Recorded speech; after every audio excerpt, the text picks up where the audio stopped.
नमस्कार दोस्तों, कैसे हो आप सभी। तो मैं आशा करता हूं कि आप सभी स्वस्थ होंगे, अपना ध्यान रख रहे होंगे। तो जैसे कि हमारे जो एनक्लेक्स जो सीरीज दोस्तों चल रही है, जिसके अंदर हमने 160 जो क्वेश्चन हैं वो पढ़ लिए हैं, और आज की हम क्लास में 161 से और 170 जो क्वेश्चन है वो पढ़ेंगे। तो चलो शुरू करते हैं। सबसे पहले मैं बताता हूँ कि आज की जो क्लास है उसमें क्या क्या चीज़ें आने वाली हैं। आज हम सीजरियन सेक्शन के बारे में पढ़ेंगे, प्रोलॉन्ग्ड लेबर के बारे में पढ़ेंगे, प्री टर्म लेबर के बारे में पढ़ेंगे। इसके अलावा हम MGSO4 के बारे में भी पढ़ने जा रहे हैं। तो चलो शुरुआत करते हैं बिना कोई टाइम वेस्ट किए हुए। पहला जो क्वेश्चन है दोस्तों वो हमारे सामने है कि what assessment finding of a pregnant client should alert the nurse to notify the health care provider. कि यहाँ पर ना चार चीजें दे रखी है, उन्होंने कह रहा है कि भाई इन चारों को आपको असेस करना है। ये असेसमेंट फाइंडिंग है किसकी, एक प्रेग्नेंट क्लाइंट की। इनमें से ऐसी कौन सी ऐसी चीज लगती है जिससे नर्स को अलर्ट हो जाना चाहिए और हेल्थ केयर प्रोवाइडर को मतलब डॉक्टर को क्या करना चाहिए, इन्फॉर्म करना चाहिए। मतलब हमें एबनॉर्मल दोस्तों उसको ढूंढना है, क्योंकि नॉर्मल को डॉक्टर को बताने की जरूरत नहीं है भाई उसकी नॉर्मल पल्स आ रही है, ये थोड़ी बताओगे। कोई भी चीज एबनॉर्मल होती है उसे हम क्या करते हैं, असेस करते हैं। तो यहाँ पर ये बता रहा है कि इनमें से ऐसा आपको कौन सा लग रहा है जो क्या है दोस्तों, एबनॉर्मल है। पहला दे रखा है दोस्तों डिपेंडेंट एडिमा है एट 38 वीक जेस्टेशन। की जो एडिमा की जो कंडीशन है दोस्तों, इंटरस्टिशियल जो स्पेस है उसके अंदर अगर फ्लूइड की जो अमाउंट है वो ज्यादा हो जाती है तो वो क्या कोज करवाता है, एडिमा कोज करवाता है। तो ये कह रहा है कि 38 वीक प्रेगनेंसी हो और उस दौरान क्या हो जाए दोस्तों, डिपेंडेंट एडिमा हो जाए, तो ये एबनॉर्मल है या नॉर्मल, आप बताइए। तो दोस्तों सबसे पहला तो मैं आपको कंफ्यूजन दूर करूंगा, आपको ये वर्ड बहुत ज्यादा कंफ्यूज करा होगा कि डिपेंडेंट वर्ड कहाँ से आ गया। एडिमा तो सर सबको पता है, डिपेंडेंट का मीनिंग क्या है। देखो एडिमा का मतलब यहाँ पर हम ले तो पूरी बॉडी में कहीं भी होने वाला वो क्या कहलाएगा दोस्तों, एडिमा कहलाएगा। वो लोकलाइज्ड भी हो सकता है, जनरलाइज्ड भी हो सकता है। डिपेंडेंट का मतलब क्या है दोस्तों, वो बॉडी पार्ट जो प्रेशर के कारण वहां पर क्या होता हो, एडिमा होता हो, उसे हम डिपेंडेंट एडिमा कहते हैं। तो मेनली जो लोअर एक्सट्रीमिटीज की जो एडिमा होती है ना दोस्तों, वो क्या कहलाती है, डिपेंडेंट एडिमा कहलाती है। ठीक है, जो आपकी लेग्स हैं, एंकल है, यहाँ पर जो एडिमा होती है उसे हम किस नाम से जानते हैं, डिपेंडेंट एडिमा के नाम से जानते हैं। तो मैंने आपको पहले भी बताया हुआ है कि प्रेगनेंसी के दौरान जो डिपेंडेंट जो एडिमा है दोस्तों वो क्या होती है, नॉर्मल होती है। और जब मैंने आपको प्रेगनेंसी इंड्यूस्ड हाइपरटेंशन पढ़ाया था वहां पर भी मैंने बताया था कि इसको उस क्राइटेरिया से, प्रीएक्लेम्सिया के क्राइटेरिया से क्या कर दिया गया दोस्तों, हटा दिया गया है, क्योंकि ये नॉर्मली भी एडिमा क्या होती है, प्रेजेंट होती है, तो उसको हम डिफ्रेंशिएट नहीं कर सकते। इसलिए ये ऑप्शन क्या हो जाएगा दोस्तों, आपका क्या हो जाएगा, गलत हो जाएगा। क्यों, क्योंकि हम तो एबनॉर्मल ढूंढना है ना, नॉर्मल नहीं। इसके बाद नेक्स्ट है दोस्तों, ये तो नॉर्मल होती है, foetal heart rate of 150 beats per minute at 24 week gestation. आपको वीक को कुछ याद नहीं रखना, सिर्फ आप फीटल हार्ट रेट डायरेक्ट याद रखो कि फीटल हार्ट रेट जो होती है दोस्तों 110 से लेकर और 160 बीट्स पर मिनट होती है। और यहाँ पर जो फीटल हार्ट रेट दे रखी है हमें दोस्तों, कितनी दे रखी है, 150 दे रखी है। इसका मतलब जो फीटल हार्ट रेट है वो नॉर्मल है और उसे हेल्थ केयर प्रोवाइडर या डॉक्टर को इन्फॉर्म करने की कोई भी जरूरत नहीं है। तो ये भी क्या हो जाएगा, गलत हो जाएगा। नेक्स्ट क्या है दोस्तों कि मैटरनल जो हार्ट रेट है वो 92 बीट्स पर मिनट है। तो मैटरनल जो हार्ट रेट है दोस्तों वो 62 और 100 होती है। 60 से कितनी होती है, 100 होती है, सब में 60 से 100 होती है, डेल्टा में बीट्स पर मिनट होती है। अगर इससे बीच में है तो ये नॉर्मल है, अगर इससे कम है 60 से तो ब्रेडिकार्डिया है, और अगर 100 से ज्यादा है तो टैकीकार्डिया है। तो दोस्तों यहाँ पर कितनी दे रखी है आपको, 92 दे रखी है। तो 92 भी क्या है, नॉर्मल है, तो इसे भी इन्फॉर्म करने की जरूरत नहीं है। अब यहाँ पर इसको मैंने आपको पढ़ा भी रखा है, एक बार फिर मैं थोड़ा सा बता दूंगा आपको कि फंडल जो हाइट है दोस्तों वो अम्बिलिकस के लेवल पे आ जाती है, अम्बिलिकस के लेवल पे आ जाती है 16 वीक जेस्टेशन पे।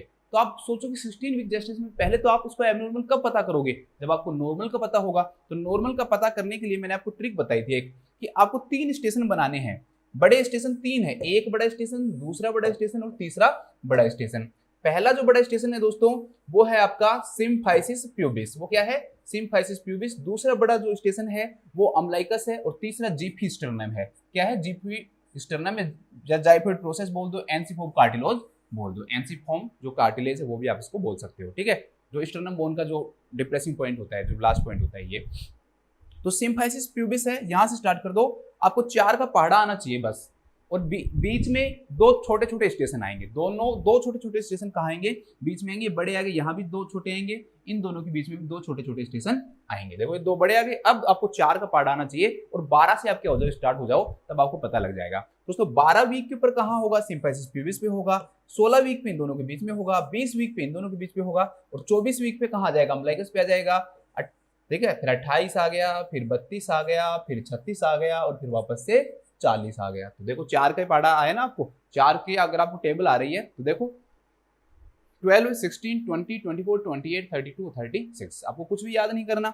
12 वीक में पूछे सिम्फाइसिस प्यूबिस आएगा, 24 वीक में पूछे अम्बिलिकस आएगा, 36 वीक में पूछे जीफोइड प्रोसेस आएगा, 16 वीक पे पूछे तो आप क्या बताओगे कि यहां से जो सिंफाइसिस प्यूबिस के तो पास पड़ेगा ये, और अम्बलाइकस से क्या पड़ेगा, दूर पड़ेगा। तो मैंने आपको वो तरीका भी बताया था कि आप इसको ऐसे भी याद रख सकते हो, अगर और ज्यादा डिटेल में पूछ ले तो ये सिंफाइसिस प्यूबिस से 1/3 होगा, 1/3 डिस्टेंस होगा, क्योंकि ये डिस्टेंस बिल्कुल पास है दोस्तों, और ये जो डिस्टेंस है क्या है, दूर है। तो यहाँ से ये वाला अम्बलाइकस कितनी दूरी पे होगा 16 वीक पे, तो अम्बलाइकस जो 16 वीक पे होगा वो 2/3 दूरी पे होगा इस पॉइंट से, ठीक है।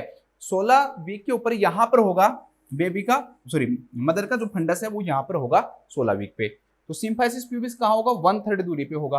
अब ये दूरी यहाँ से इस पॉइंट पे भी जाएगा, इस पॉइंट पे भी जाएगा, तो ये दूरी कितनी होगी, 1/3 और 1/3, तो 2/3 हो गई। तो ये पूछे कि अम्बलाइकस से कितनी दूरी पे है, तो अम्बलाइकस से इतनी दूरी पे है तो 2/3 पे है, और यहाँ से 1/3 पे है। ऐसा ही 20 वीक पे होगा, यहाँ पर उल्टा हो जाएगा, अम्बलाइकस से 1/3 पे हो जाएगा और सिम्फाइसिस प्यूबिस से 2/3 पे हो जाएगा। यहाँ पर 28 वीक पे भी अगर पूछे तो अम्बलाइकस से 1/3 पे हो जाएगा, अम्बलाइकस से 1/3 के ऊपर हो जाएगा, और जो जिफॉइड अगर प्रोसेस से पूछे तो ये कितनी दूरी पे होगा, 2/3 पे होगा।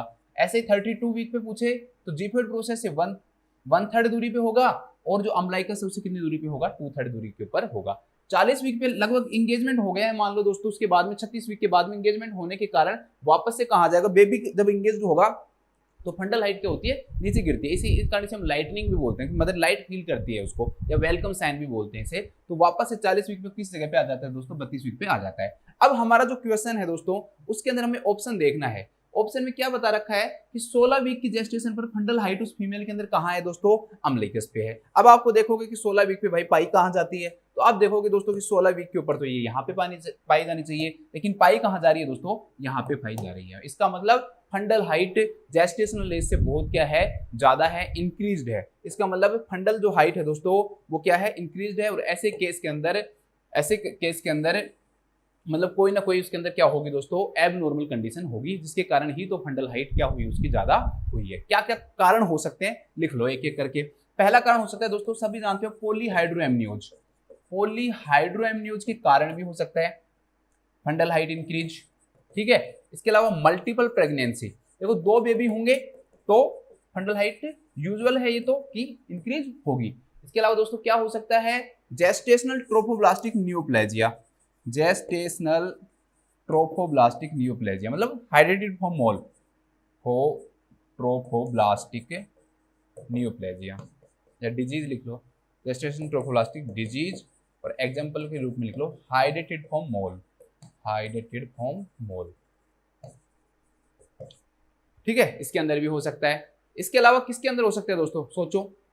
इसके अलावा ये जैसे यूटेराइन जो फिब्रोइड है उसके अंदर भी हो सकता है, या फिर दोस्तों बिग बेबी, जिस भी मदर का बेबी जो है दोस्तों उसका वेट अगर ज्यादा होता है नॉर्मल से तो उसे बिग बेबी कहते हैं। वैसे आप पढ़ते हो 4 kg से ज्यादा होता है तब कहलाता है, लेकिन यहाँ पर तो प्रेगनेंसी टर्म पे नहीं है ना, तो बिग बेबी की कंडीशन में क्या पाया जा सकता है, फंडल हाइट क्या पाई जाती है, इंक्रीज। 2000 ml से ज्यादा हो गया, पॉलीहाइड्रोएमनियोज हो गया। एक से ज्यादा अगर बेबी है, सिमुलेटेनियसली डेवलप हो रहा है तो मल्टीपल प्रेगनेंसी है। अगर ट्रोफोब्लास्ट के अंदर, या फिर आप ये कहो कि जो प्लासेंटा है उसकी डिसऑर्डर है ये, तो उसे हम जेस्टेशनल ट्रोफोब्लास्टिक न्यूप्लेजिया कहते हैं। यूट्रस के अंदर फिब्रोइड हो जाए तो यूट्राइन फिब्रोइड है, और एक बिग बेबी, ठीक है। ये सब क्या कोज करवाएंगे दोस्तों, फंडल हाइट को इंक्रीज करवाएंगे। लेकिन मान लो अगले किसी में क्वेश्चन में आ जाए या कभी पूछ ले आपसे कि फंडल हाइट डिक्रीज किस किस में हो सकती है, तो फंडल हाइट किस किस में डिक्रीज हो सकती है, तो एक तो दोस्तों यहाँ पर पोली था, यहाँ पर क्या हो जाएगा, ओलिगोहाइड्रोएमनियोज, ओलिगोहाइड्रोएमनियोज के अंदर हो सकती है, ठीक है। इसके अलावा बच्चा है उसकी डेथ हो जाए, आयुडी हो जाए, या फिर उस बच्चे का आयु क्या हो दोस्तों, आयु जीआर हो, आयु जीआर में भी हो सकता है। इसके अलावा दोस्तों मदर, जो भी मदर स्मोकिंग करती है ना, स्मोकिंग के चांसेस होते हैं कि स्मोकिंग करने वाले मदर के अंदर स्मॉल बेबी हो जाता है, बेबी क्या हो जाता है दोस्तों, स्मॉल हो जाता है, तो स्मॉल बेबी के भी चांसेस। इसके अलावा दोस्तों प्रेगनेंसी इंड्यूस्ड हाइपरटेंशन और प्लासेंटल इनसफिशिएंसी, प्लासेंटल इनसफिशिएंसी। अब आपको सर इनमें क्यों, क्योंकि उचित मात्रा में क्या नहीं मिल पा रहा है, न्यूट्रिएंट्स नहीं मिल पाएंगे बेबी को, ठीक है। तो उसके कारण क्या होगा, बेबी की इतनी ग्रोथ नहीं हो पाएगी, प्लासेंटल इनसफिशिएंसी में भी यही होगा और यहाँ पे भी यही होगा। तो दोनों कंडीशन के अंदर बेबी क्या हो जाएगा, स्मॉल हो जाएगा, तो उसके कारण क्या होगा, फंडल हाइट डिक्रीज हो जाएगी। तो ये सब कंडीशन क्या करवा सकती है दोस्तों, फंडल हाइट को कम करवा सकती है और ये बढ़ा सकती है। Take a screenshot. अब आ जाओ हमारे क्वेश्चन के ऊपर, चलो स्क्रीनशॉट ले लो, फिर कहोगे सर 1 मिनट का टाइम भी नहीं दिया, मिल गया होगा। चलो आ जाओ, अब हमारे क्वेश्चन पे आ जाते हैं। तो फंडल हाइट अम्बलाइकस पे है दोस्तों, तो ये तो बहुत ही ज्यादा कहाँ है, बहुत ही ऊपर है, जबकि हमने एक्सपेक्ट कहाँ की थी, इसको काफी नीचे किया था। तो ये एबनॉर्मलिटी है और इसको क्या करना चाहिए, रिपोर्ट करना चाहिए। तो लिखो 16 वीक पर अगर फंडल हाइट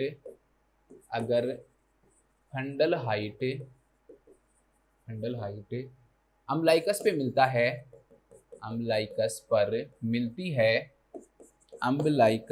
मिलती है, तो यह मोर देन जेस्टेशनल एज है।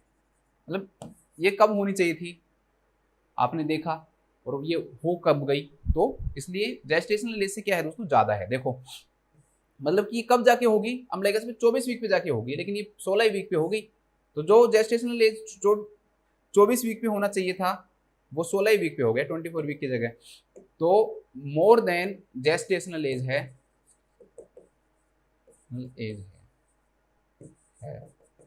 और इसे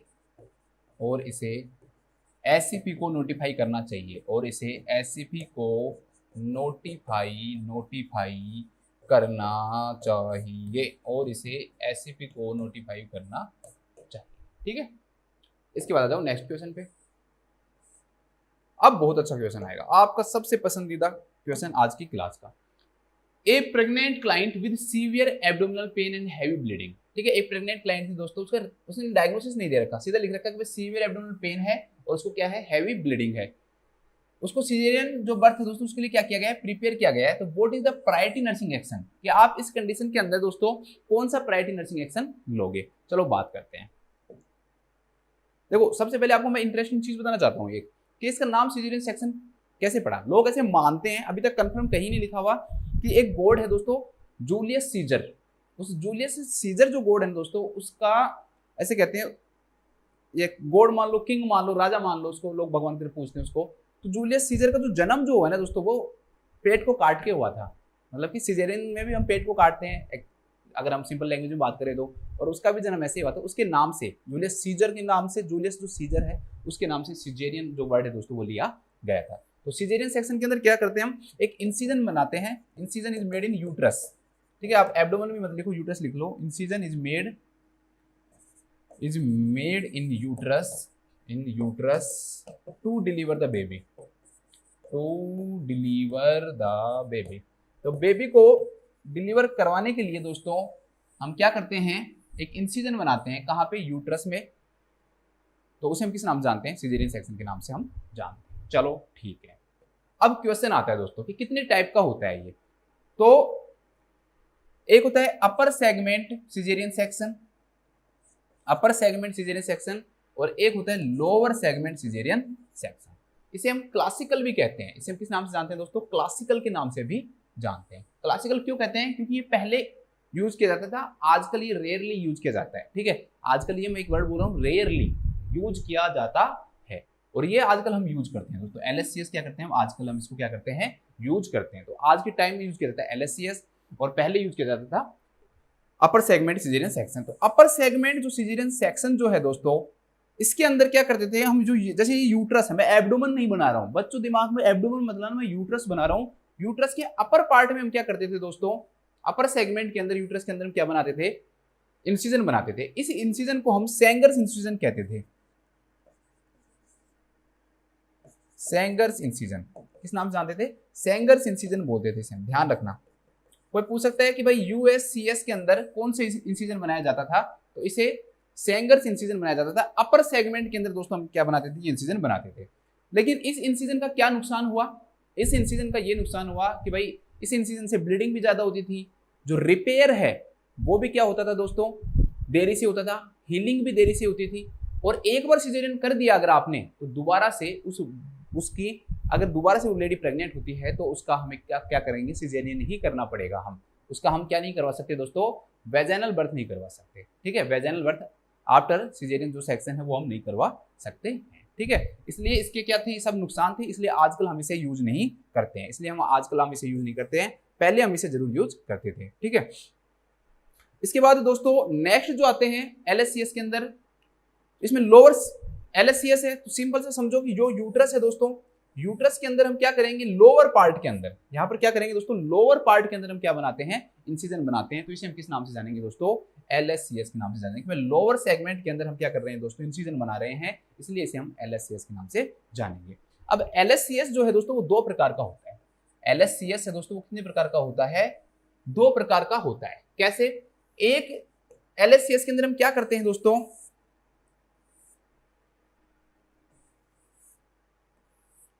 एक LSCS के अंदर हम क्या करेंगे दोस्तों कि जो इंसिजन जो बनाया जाएगा, वो इंसिजन कैसे बनाया जाएगा दोस्तों आपका, वो इंसिजन बनाया जाएगा आपका इस प्रकार से, हॉरिजॉन्टल इंसिजन बनाया जाएगा। एक इंसिजन को कैसे बनाएंगे दोस्तों, इस प्रकार से बनाएंगे लोअर सेगमेंट में ही, लेकिन कैसे बनाएंगे दोस्तों, इस प्रकार से बनाएंगे। तो ये इस प्रकार से बनाया जा रहा है, तो इसे हम बोलेंगे ट्रांसवर्ज। ठीक है, तो ट्रांसवर्ज LSCS हो गया, ये क्या हो गया, ट्रांसवर्ज LSCS। और ये कैसा होगा दोस्तों, वर्टिकल, ये लाइन ऐसी सीधी खींच रही है, कभी भी वर्टिकल कंफ्यूज हो तो वी मतलब ऊपर ऐसे जा रहा है, तो सीधी लाइन, तो ये क्या कहलाएगा दोस्तों, वर्टिकल LSCS। तो LSCS में दोस्तों दो प्रकार से किया जा सकता है, एक ट्रांसवर्स तरीके से किया जा सकता है कट लगा के, और एक वर्टिकल तरीके से भी हम क्या लगा सकते हैं दोस्तों, कट लगा सकते हैं। ठीक है, वर्टिकल तरीके से भी हम कट लगा सकते हैं, और एक हम कैसे कट लगा सकते हैं दोस्तों, ट्रांसवर्स तरीके से भी कट लगा सकते हैं। ठीक है, अब देखो ट्रांसवर्स जो LSCS है दोस्तों, यही हम आज सबसे ज्यादा यूज करते हैं। ट्रांसवर्स LSCS है, ये हम सबसे ज्यादा यूज करते हैं, मोस्ट कॉमन है। मोस्ट कॉमन LSCS कौन सा है दोस्तों, ट्रांसवर्स LSCS है। या हम कहें मोस्ट कॉमन सिजेरियन सेक्शन भी कौन सा है आज के टाइम पे, तो वो भी आपका आंसर क्या आएगा दोस्तों, ट्रांसवर्स LSCS आएगा। इसके अंदर जो इंसिजन जो हम बना रहे हैं ना, इसे हम मुनरो कैर इंसिजन के नाम से जानते हैं। सिर्फ किस नाम से जानते हैं, Munro Kerr's incision, Munro Kerr's incision. नाम याद रखना भाई, इंसिजन को नाम दे रखा है इनका। ठीक है, जिसने भी बताया उनके नाम के ऊपर नाम दे दिया। तो इसका जो नाम है दोस्तों वो क्या है, मुनरो कैर्स इंसिजन है। इसका जो नाम है दोस्तों वो है सेंगर्स इंसिजन, एच मत लगाओ ना, सेंगर्स लिखो, सेंगर्स इंसिजन है। इसका क्या नाम है, सेंगर्स इंसिजन है। इसका क्या नाम है दोस्तों, इसका नाम है आपका मुनरो कैर इंसिजन। और वर्टिकल जो इंसिजन होता है दोस्तों, मतलब इस इंसिजन कट को क्या बोलते हैं, इस इंसिजन को क्या बोलते हैं, ये नाम है इसका। ठीक है, तो वर्टिकल LSCS के अंदर जो इंसिजन बनाया जा रहा है दोस्तों, उसका क्या नाम है, क्रोनिक।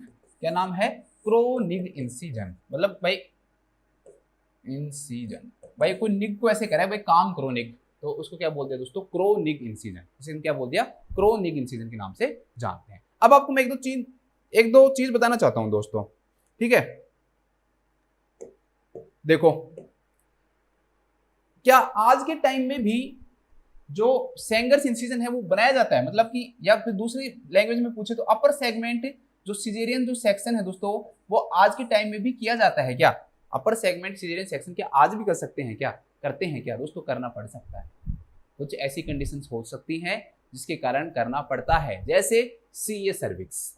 अगर कैंसर ऑफ सर्विक्स होगा तो आप लोअर सेगमेंट के अंदर कट नहीं लगा सकते, आपको यूट्रस के अपर सेगमेंट के अंदर क्या लगाना पड़ेगा, कट लगाना पड़ेगा। आपके पास कोई ऑप्शन ही नहीं है, लोअर में लगाओगे तो दिक्कत हो जाएगी, इसलिए वहां पे नहीं करते हैं। ठीक है, इसके अलावा जैसे प्लासेंटा प्रीविया, प्लासेंटा प्रीविया की कंडीशन में भी हम क्या कर सकते हैं दोस्तों, इस क्लासिकल को यूज कर सकते हैं। इसलिए मैंने जब आपको बताया था ना, तब मैंने आपको बताया था रेयरली यूज करते हैं।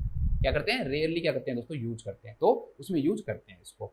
ठीक है, मुनरो कैर जो इंसिजन है, जो अभी मैंने आपको बताया है, ये वाला जो इंसिजन है मुनरो कैर इंसिजन है दोस्तों, ये मोस्ट कॉमनली यूज होता है। तो इसके अंदर आपको लिखने की जरूरत नहीं है, बस एक लाइन लिख लो कि ये इंसिजन मोस्ट कॉमनली यूज होता है। मोस्ट कॉमनली क्या होता है दोस्तों, यूज होता, बस।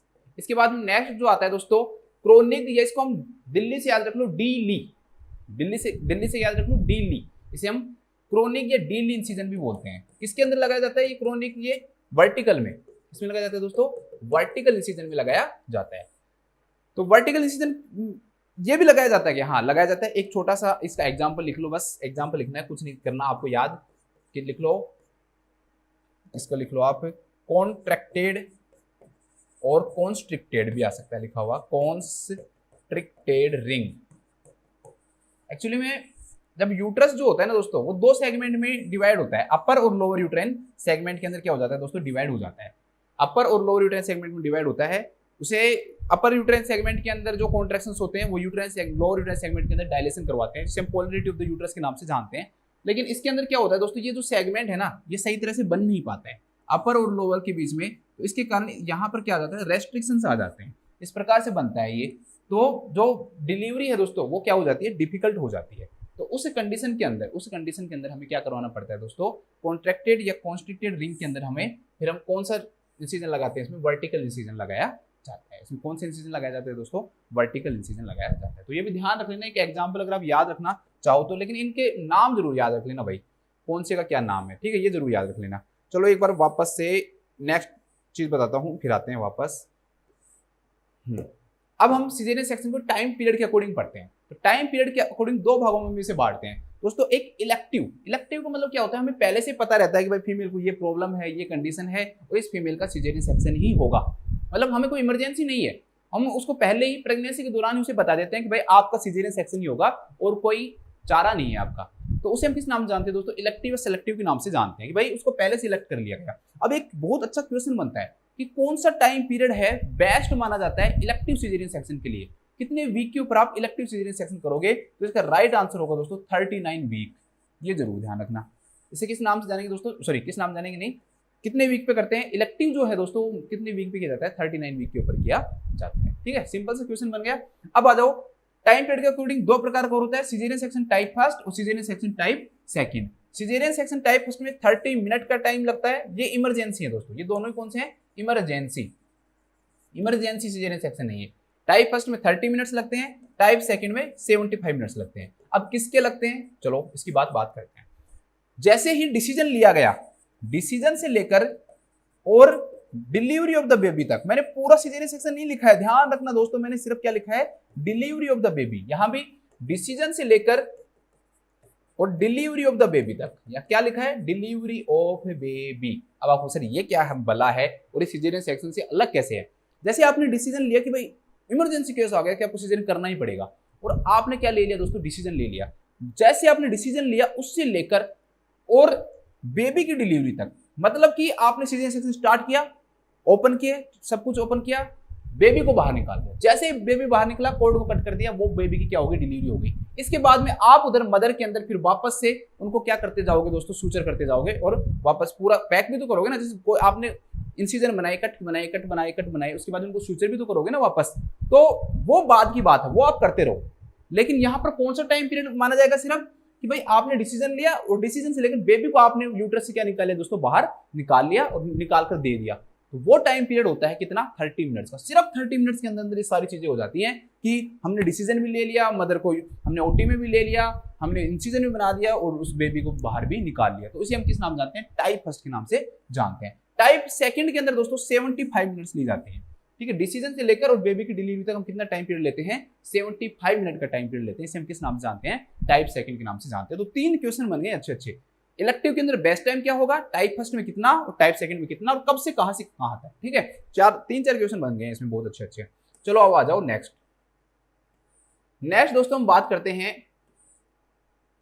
कि एनेस्थीसिया कौन सा दिया जाता है। तो मोस्ट कॉमन एनेस्थीसिया पूछे आपसे तो मेनली हम दोस्तों स्पाइनल ही देते हैं। कौन सा देते हैं, स्पाइनल देते हैं। लेकिन कुछ कंडीशन के अंदर हम जनरल एनेस्थीसिया भी दे सकते हैं। ठीक है, कुछ कंडीशन के अंदर जनरल एनेस्थीसिया भी दिया जा सकता है। जैसे मालूम मदर को हार्ट की डिजीज हो, फीटल के अंदर डिस्ट्रेस हो, ठीक है, उन कंडीशन के अंदर हम जनरल एनेस्थीसिया दे सकते हैं।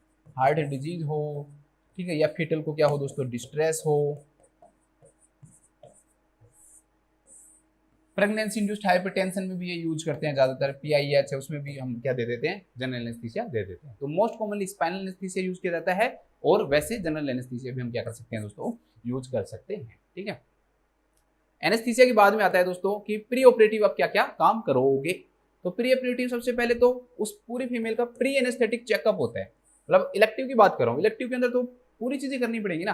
तो हम उसका क्या करते हैं दोस्तों, उसके ब्लड टेस्ट करवाते हैं, CBC करवाते हैं, LFT KFT करवाते हैं, उसका चेस्ट एक्सरे करवाते हैं, उसकी जो ECG है वो करवाते हैं, उसके वायरल मार्कर्स करवाते हैं जिसके अंदर HIV करवाते हैं, HBS AG करवाते हैं, SCV करवाते हैं, anti-SCV करवाते हैं। तो ये सारी चीजें करवाई जाती हैं। ठीक है, तो उसको हम प्री एनेस्थेटिक चेकअप के नाम से जानते हैं। तो उसमें वो पूरी तरह से फिट होती है, तो हम उसको कब लेते हैं, OT के अंदर लेते हैं। ये किसकी बात है, ये दोस्तों इलेक्टिव की बात है।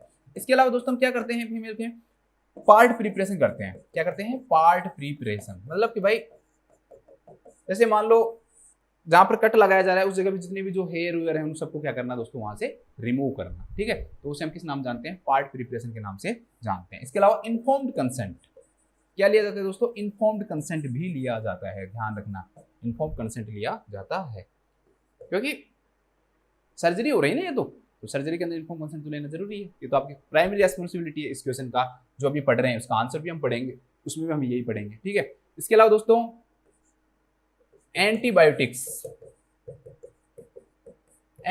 भी यूज करते हैं हम, ठीक है। जैसे हम क्या क्या यूज कर सकते हैं दोस्तों, सिफेलोस्पोरिन यूज करते हैं, सिफेलोस्पोरिन,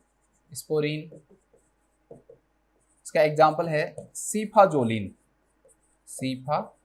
यूज करते हैं, लगभग 2 ग्राम देते हैं हम सीफाजोलिन आईवी, ठीक है। इसके अलावा बीटा स्पेक्ट्रम एंटीबायोटिक्स भी यूज करते हैं हम, जैसे पेनिसिलिन लिख लो सीधा ही आप, जैसे पेनिसिलिन भी यूज किया जाता है ना, तो पेनिसिलिन भी दे सकते हैं या फिर सीफाजोलिन भी दे सकते हैं। ये एंटीबायोटिक्स भी यूज की जाती है प्रोफाइलैक्सिस के रूप में कि कोई भी इन्फेक्शन नहीं हो ओटी के कारण, ठीक है। इसके अलावा फोलेज कैथेटराइजेशन भी करते हैं, कई हॉस्पिटल्स ऐसे होते हैं ओटी में भी करते हैं, लेकिन कई जगह पे वार्ड के अंदर भी किया जाता है, तो फोलेज कैथेटराइजेशन भी किया जाता है। फिर उसको ओटी ड्रेस पहनाएंगे, जितने भी उसके ऑर्नामेंट्स हैं उनको वो करेंगे, चेकलिस्ट बनाते हैं कि भाई सारी चीज़ें हो गई या नहीं हुई हैं, जो फिर उसका एक्सरे हो गया नहीं हुआ, ये टेस्ट हो गए हैं नहीं हो गए हैं, उसने जो क्लोथिंग है वो रिमूव हुई है नहीं हुई है, उसकी जो ड्रेस पहनानी है ओटी की ड्रेस वो पहना दी गई है नहीं पहना दी गई है, ठीक है। तो वो सब हम चेकलिस्ट भी बनाते हैं। तो ये सब चीज़ें आती हैं, ज़्यादा इतना ज़्यादा इसको दिमाग में मत लो, आने के क्वेश्चन यहाँ से चांस क्या रहते हैं दोस्तों, कम ही रहते हैं, यहाँ से क्वेश्चन आने के चांसेस क्या रहते हैं, कम रहते हैं। अब हम बात करते हैं दोस्तों पोजीशन की, तो पोजीशन सुपाइन पोजीशन ही देते हैं, सुपाइन पोजीशन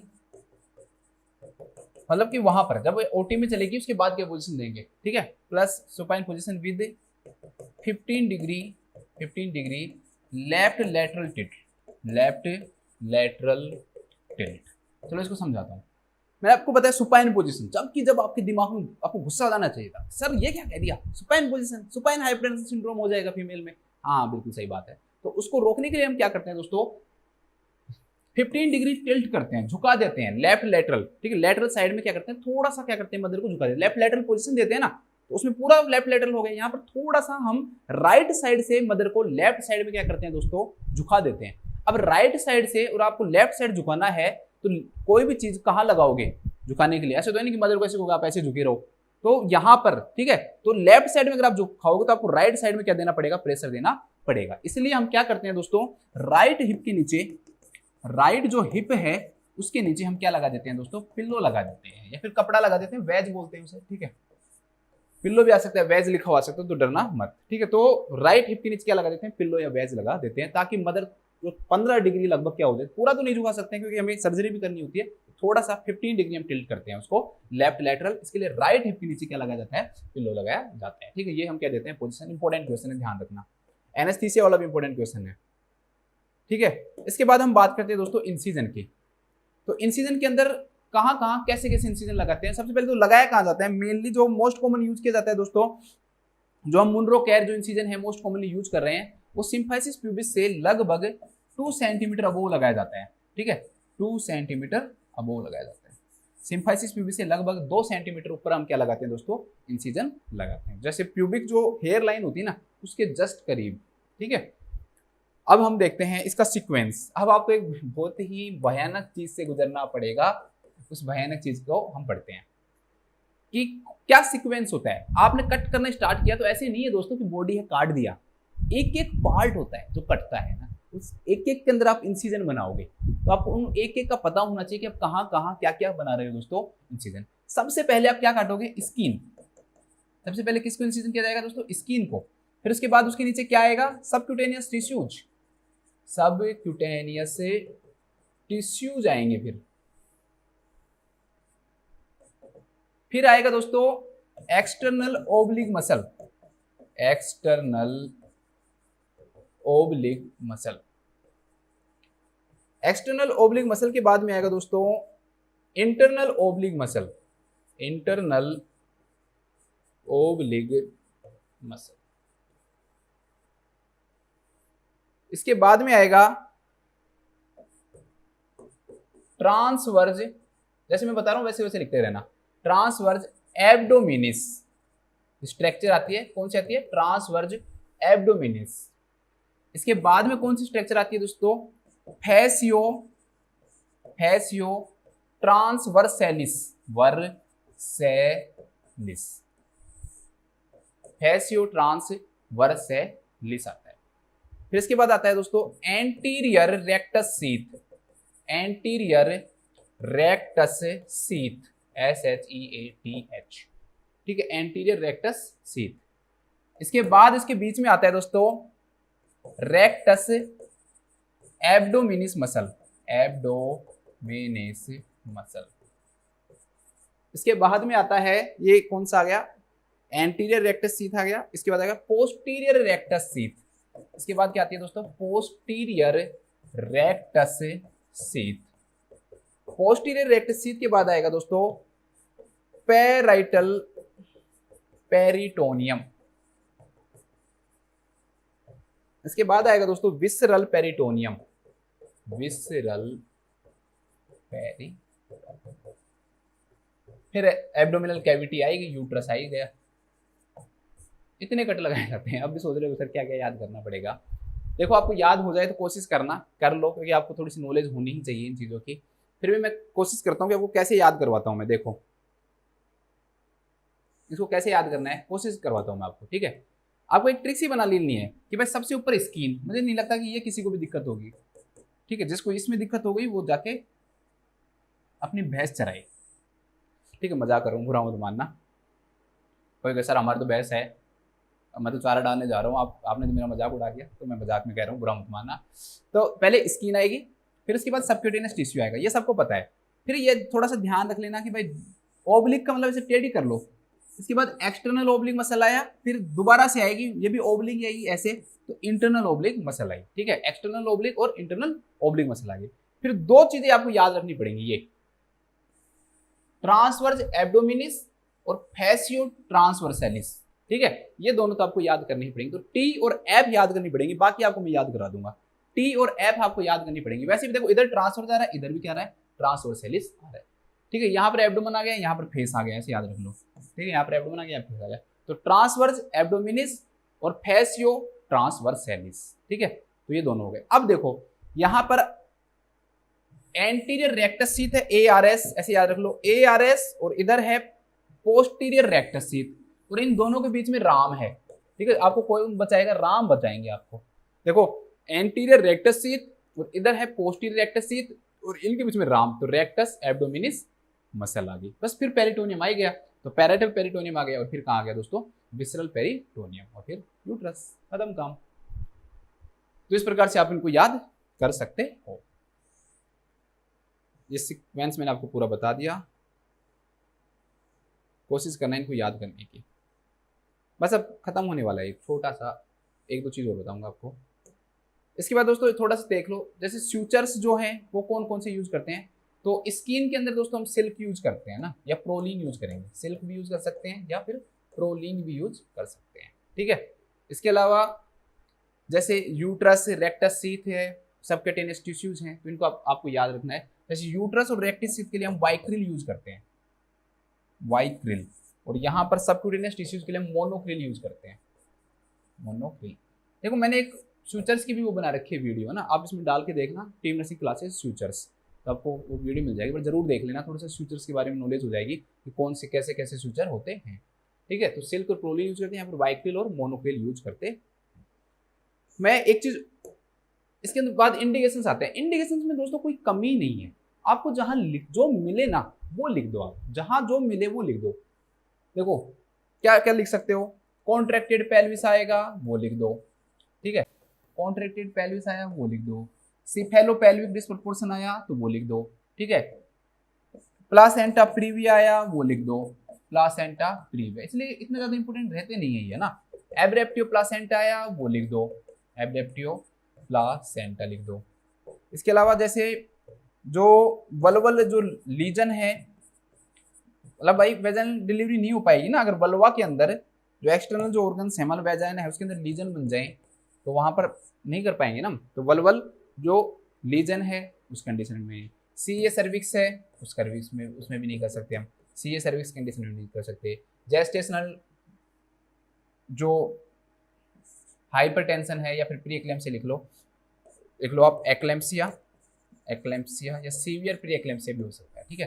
तो एक्लेम्सिया हो गया, एक्लेम्सिया विद जो हेल्प सिंड्रोम है उस वो भी लिख सकते हो आप, ठीक है। तो उसके अंदर भी हो गया।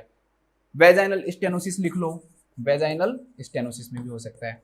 मतलब बहुत सारी डिसऑर्डर होती हैं दोस्तों। डायबिटीज, मदर के अंदर डायबिटीज मेलाइटस है उसमें भी लिख सकते हो। हार्ट डिजीज है वहाँ भी लिख सकते हो, हार्ट जो डिजीज है वो भी लिख सकते हो, ठीक है। लार्ज बेबी है, बिग बेबी है, वहाँ ये भी लिख सकते हो। फिटल डिस्ट्रेस है तो भी लिख सकते हो। तो बहुत सारी कंडीशंस हैं, आप उनको लिख सकते हो। ऐसा कोई क्वेश्चन कम ही चांसेस है इसके बनने के। चलो एक बार वापस से लौट आते हैं और एक बार हमारे क्वेश्चन पे आ जाते हैं।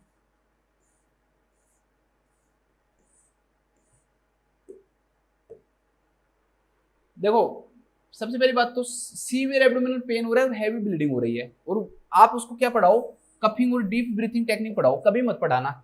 वो थप्पड़ वप्पड़ भी मार सकती है गुस्से में, ठीक है। मैं बताना चाह रहा हूँ कि अब इसको सिंसियर लैंग्वेज में कैसे बोलेंगे कि उस दौरान जो मदर है दोस्तों वो कंसंट्रेशन नहीं बना सकती है, उसको पेन हो रहा है, पहली बात। दूसरा हमारे पास टाइम नहीं होता, इमरजेंसी यहाँ पर इमरजेंसी दिख रही है, इमरजेंसी सीजन सेक्शन में भी हमने देखा तो 30 मिनट का और 75 मिनट का टाइम है, टाइम तो हमारे पास है ही नहीं। तो इसलिए ये चीजें हम अभी नहीं सिखाएंगे। तो teaching coughing and deep breathing technique के दो रीजन हो गए, एक तो मदर बोलोगे तो भी नहीं सुनने वाली है, ठीक है, क्योंकि कंसंट्रेशन नहीं बना सकती है, पेन के दौरान इतना डिस्कम्फर्ट है। और दूसरा दोस्तों हम जो इमरजेंसी जो सीजरियन सेक्शन कर रहे हैं उसमें हमारे पास टाइम की क्या होती है, बिल्कुल कमी होती है, तो वो भी ये नहीं करेंगे। नेक्स्ट दोस्तों स्टरलाइजिंग द सर्जिकल साइट और एडमिनिस्ट्रिंग एन एनिमा। तो दोस्तों स्टरलाइजिंग द सर्जिकल साइट नहीं करेंगे हम, सर्जिकल साइट को स्टरलाइजिंग नहीं करेंगे। आपको सर क्यों नहीं करेंगे, ये कौन सी बात होगी। तो दोस्तों ये सब चीजें कहाँ की जाती हैं, ओटी में की जाती हैं। कहाँ की जाती है, ओटी के अंदर की जाती है। ओटी के अंदर आप सबसे पहले क्या करते हो, पेशेंट को लिटाते हो, फिर उसको पोजिशन देते हो, फिर जो बीटाडीन है, जो प्रोविडिन आयोडीन है 7.5% लगभग, उससे हम क्या करते हैं, उसको स्टरलाइज करते हैं। फिर ड्रैपिंग करते हैं, जो क्लोथिंग है वो डालते हैं, उसको ड्रैपिंग बोलते हैं, ठीक है। फिर उसको सूख जाती है, फिर सर्जन आता है, फिर उसको आप क्या देते हो, ब्लेड देते हो बीपी एंडल में लगा के, ठीक है, फिर वो उसे इंसिजन कट लगाता है। ऐसे प्रोसेस चलती है। यहाँ थोड़ी करेंगे कि हम वहीं पर काम करने लग गए, वहाँ पर अगर वहाँ से बोर्ड से वहाँ शिफ्ट करेंगे तो कभी बना ही नहीं रहेगा स्टेबिलिटी।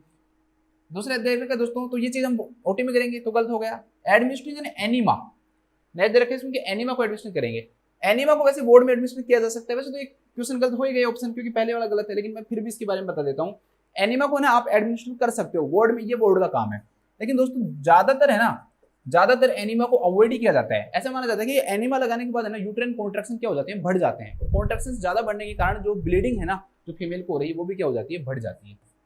इसलिए एनिमा को अवॉइड किया जाता है, तो ये गलत हो गया। नेक्स्ट दोस्तों कि प्रोवाइडिंग ए स्टाइल गाउन, वही बात हो गई, गाउन को देना ये कहाँ है, ओटी में करते हैं दोस्तों। और इनड्वेलिंग कैथेटर, कैथेटर वैसे बोर्ड में भी लगा सकते हैं और ओटी में भी लगा सकते हैं, तो ये वैसे भी क्या हो गया दोस्तों, आपका गलत हो गया।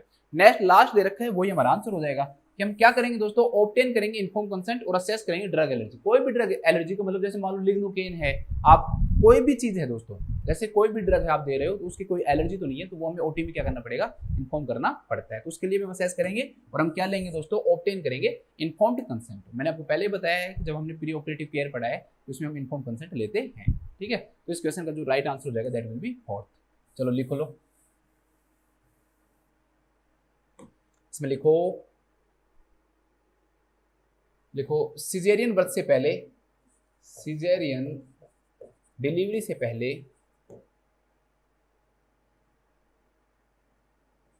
एक टर्म होता है VBAC, इसके बारे में बताऊंगा थोड़ा। सिजेरियन डिलीवरी से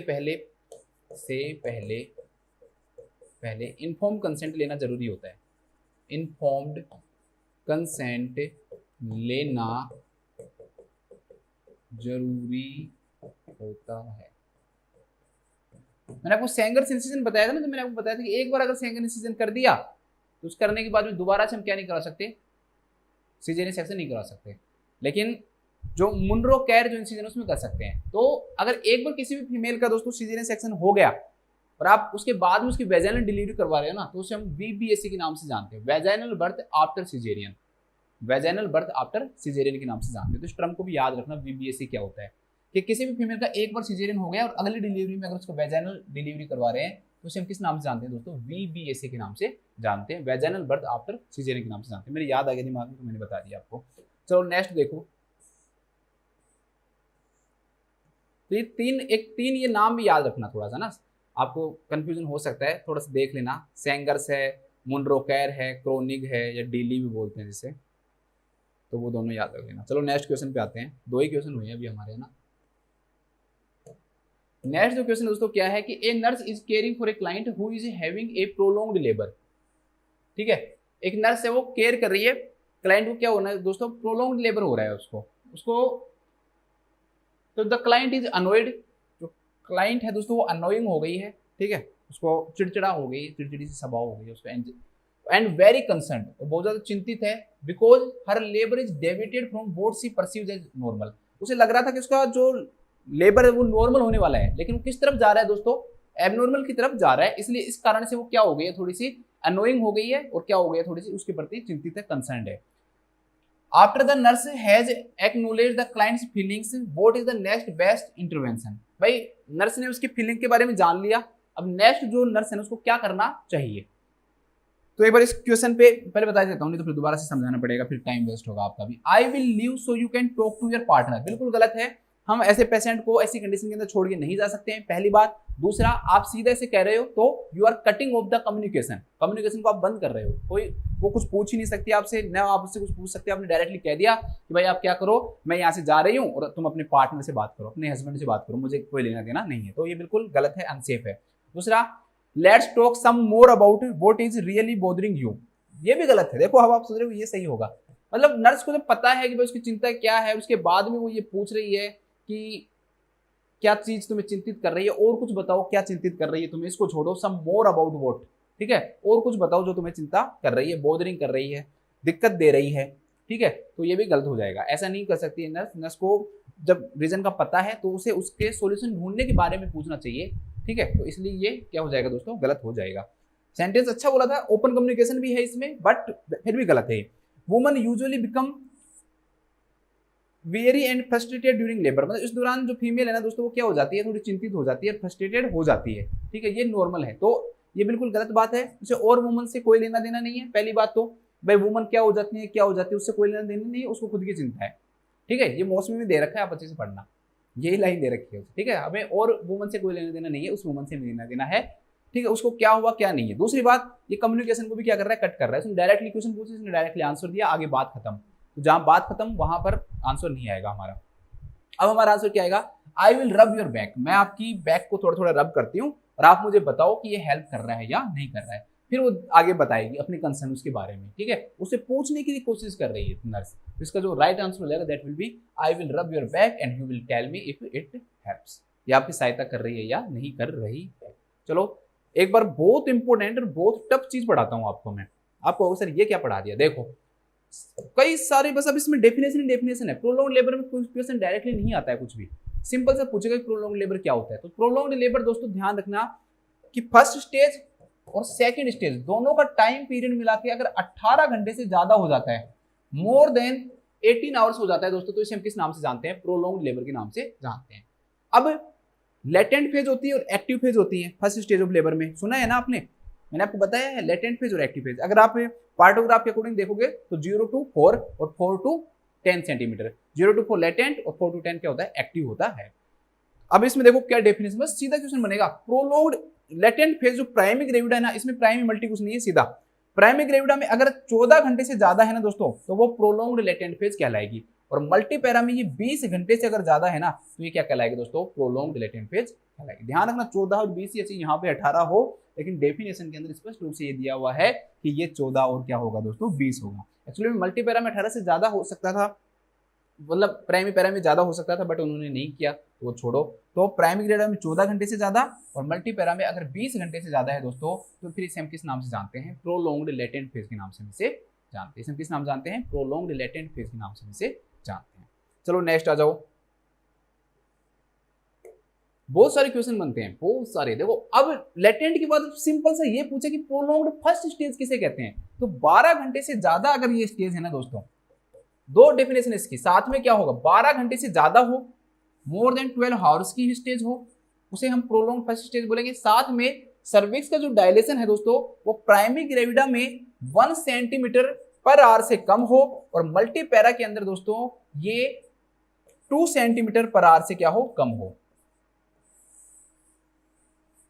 प्राइमरी ग्रेविडा में 1 सेंटीमीटर पर आवर से कम डायलेशन हो, और मल्टी पैरा में 2 सेंटीमीटर पर आवर से अगर कम डायलेशन है दोस्तों, तो इसे हम किस नाम से जानेंगे, इसे हम प्रोलॉन्ग्ड फर्स्ट स्टेज के नाम से जानेंगे। भाई पहली जो स्टेज है ना, सर्विक्स का जो डायलेशन है दोस्तों, वो वही तो होता है ना पहले स्टेज के अंदर, तो टाइम पीरियड भी ज्यादा ले रहा है, 12 घंटे से ज्यादा ले रही है ये स्टेज। और साथ में दोस्तों प्राइमरी ग्रेविडा जो सर्विक्स का जो डायलेशन है 1 घंटे में 1 सेंटीमीटर भी नहीं हो रहा, तो दोस्तों 1 घंटे में 1 सेंटीमीटर भी नहीं होगा, तो वो फेज तो क्या होगी, प्रोलॉन्ग्ड होगी ही। और मल्टी पैरा के अंदर 2 सेंटीमीटर भी नहीं हो रहा, तो लेस देन 2 सेंटीमीटर ये आएगा। ठीक है, तो ये भी आपको याद रखना।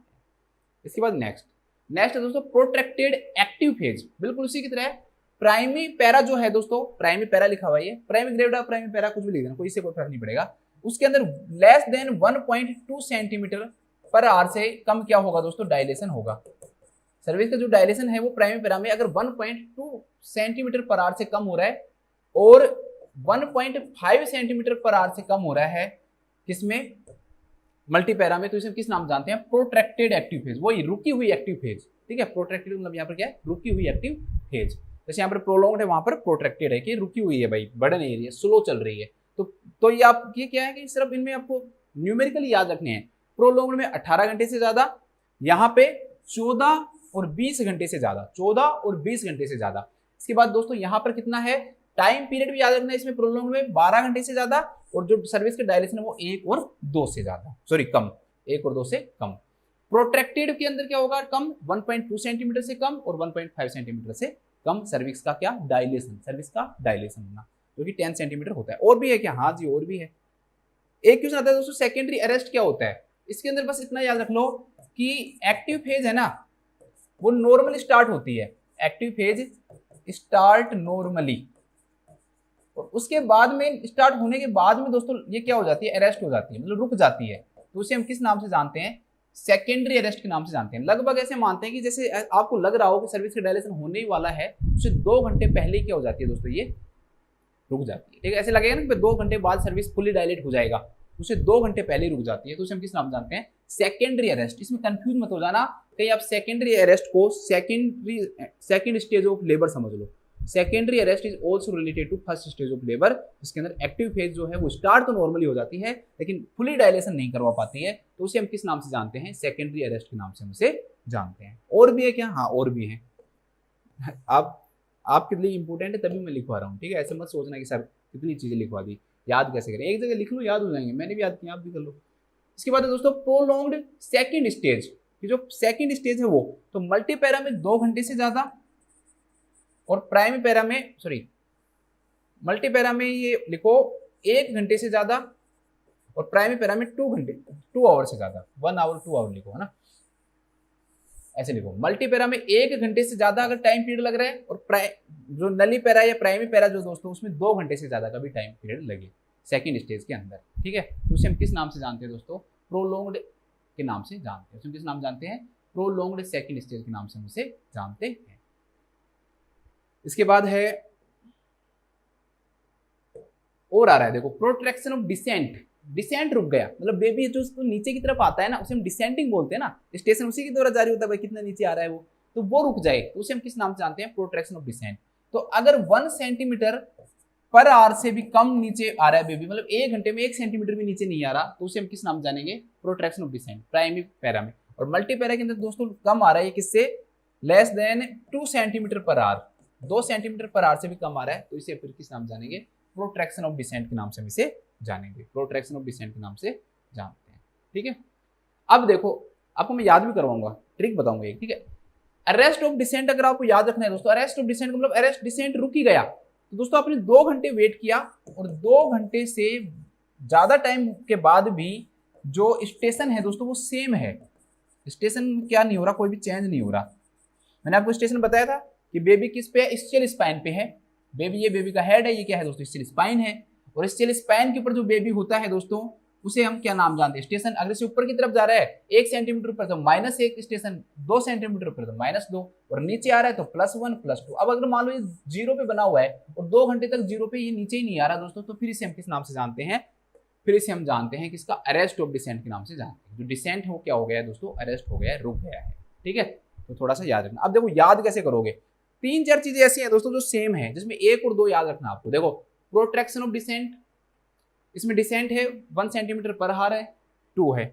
इधर देखो प्रोलॉन्ग्ड सेकंड स्टेज, इसमें भी क्या है दोस्तों, 1 आर है और 2 आर है। और एक और है, ठीक है, प्रोलॉन्ग्ड सेकंड स्टेज। और एक ये देखो यहां पर, ये देखो प्रोलॉन्ग्ड फर्स्ट स्टेज है, इसमें भी 1 और 2 सेंटीमीटर। तो 3 चीजें तो आप एक जगह लिख लो, कम से कम 3 तो एक साथ याद हो जाएंगे ना आपको। 3 चीजें आप एक जगह लिख लो। एक तो प्रोलॉन्ग्ड फर्स्ट स्टेज लिख लो, उसको एक जगह लिख लो। प्रोलॉन्ग्ड फर्स्ट स्टेज लिख लो, प्रोलॉन्ग्ड सेकंड स्टेज लिख लो। ठीक है, सॉरी फर्स्ट स्टेज बोल दिया मैंने। हाँ, प्रोलॉन्ग्ड फर्स्ट स्टेज है, लेकिन इसमें सर्विस का डायलेशन है, टाइम नहीं है, टाइम पीरियड 12 घंटे है, ये ध्यान रखना, ये कम से कम देना। तो प्रोलॉन्ग्ड फर्स्ट स्टेज है, प्रोलॉन्ग्ड सेकंड स्टेज है, और प्रोट्रैक्शन ऑफ डिसेंट है, प्रोट्रैक्शन है। ठीक है, तो तीनों चीजों को आपको याद रखना, एक जगह हो जाएंगी। बाकी की चीजें याद करना आपके लिए कौन सी दाएं हाथ की बात है, आप कोशिश करो दोस्तों, बाएं हाथ की बात है आपकी। तो उसमें 14 और 20 ये याद रखना है, इसमें यहाँ पे 14 और 20 याद रखना है बस। और 1-2 चीज़ और हैं, हमको याद कर लेना। चलो वापस से क्वेश्चन पे आते हैं, उसको लिखवा देता हूँ, बस बता तो दिया मैंने आपको, बस उसको लिखवाना है। लिख लो इसको, इसमें लिखो कि अगर कोई मदर प्रोलॉन्ग्ड लेबर के कारण, तो ये टफ है लेकिन दोस्तों ये क्वेश्चन आते हैं ना तब बहुत दिक्कत कर देते हैं, तो इसलिए आपको मैंने लिखवाया है। ठीक है, प्रोलॉन्ग्ड लेबर से रिलेटेड ये सारे टर्म। अगर कोई मदर प्रोलॉन्ग्ड लेबर के कारण, अगर कोई मदर प्रोलॉन्ग्ड लेबर के कारण चिंतित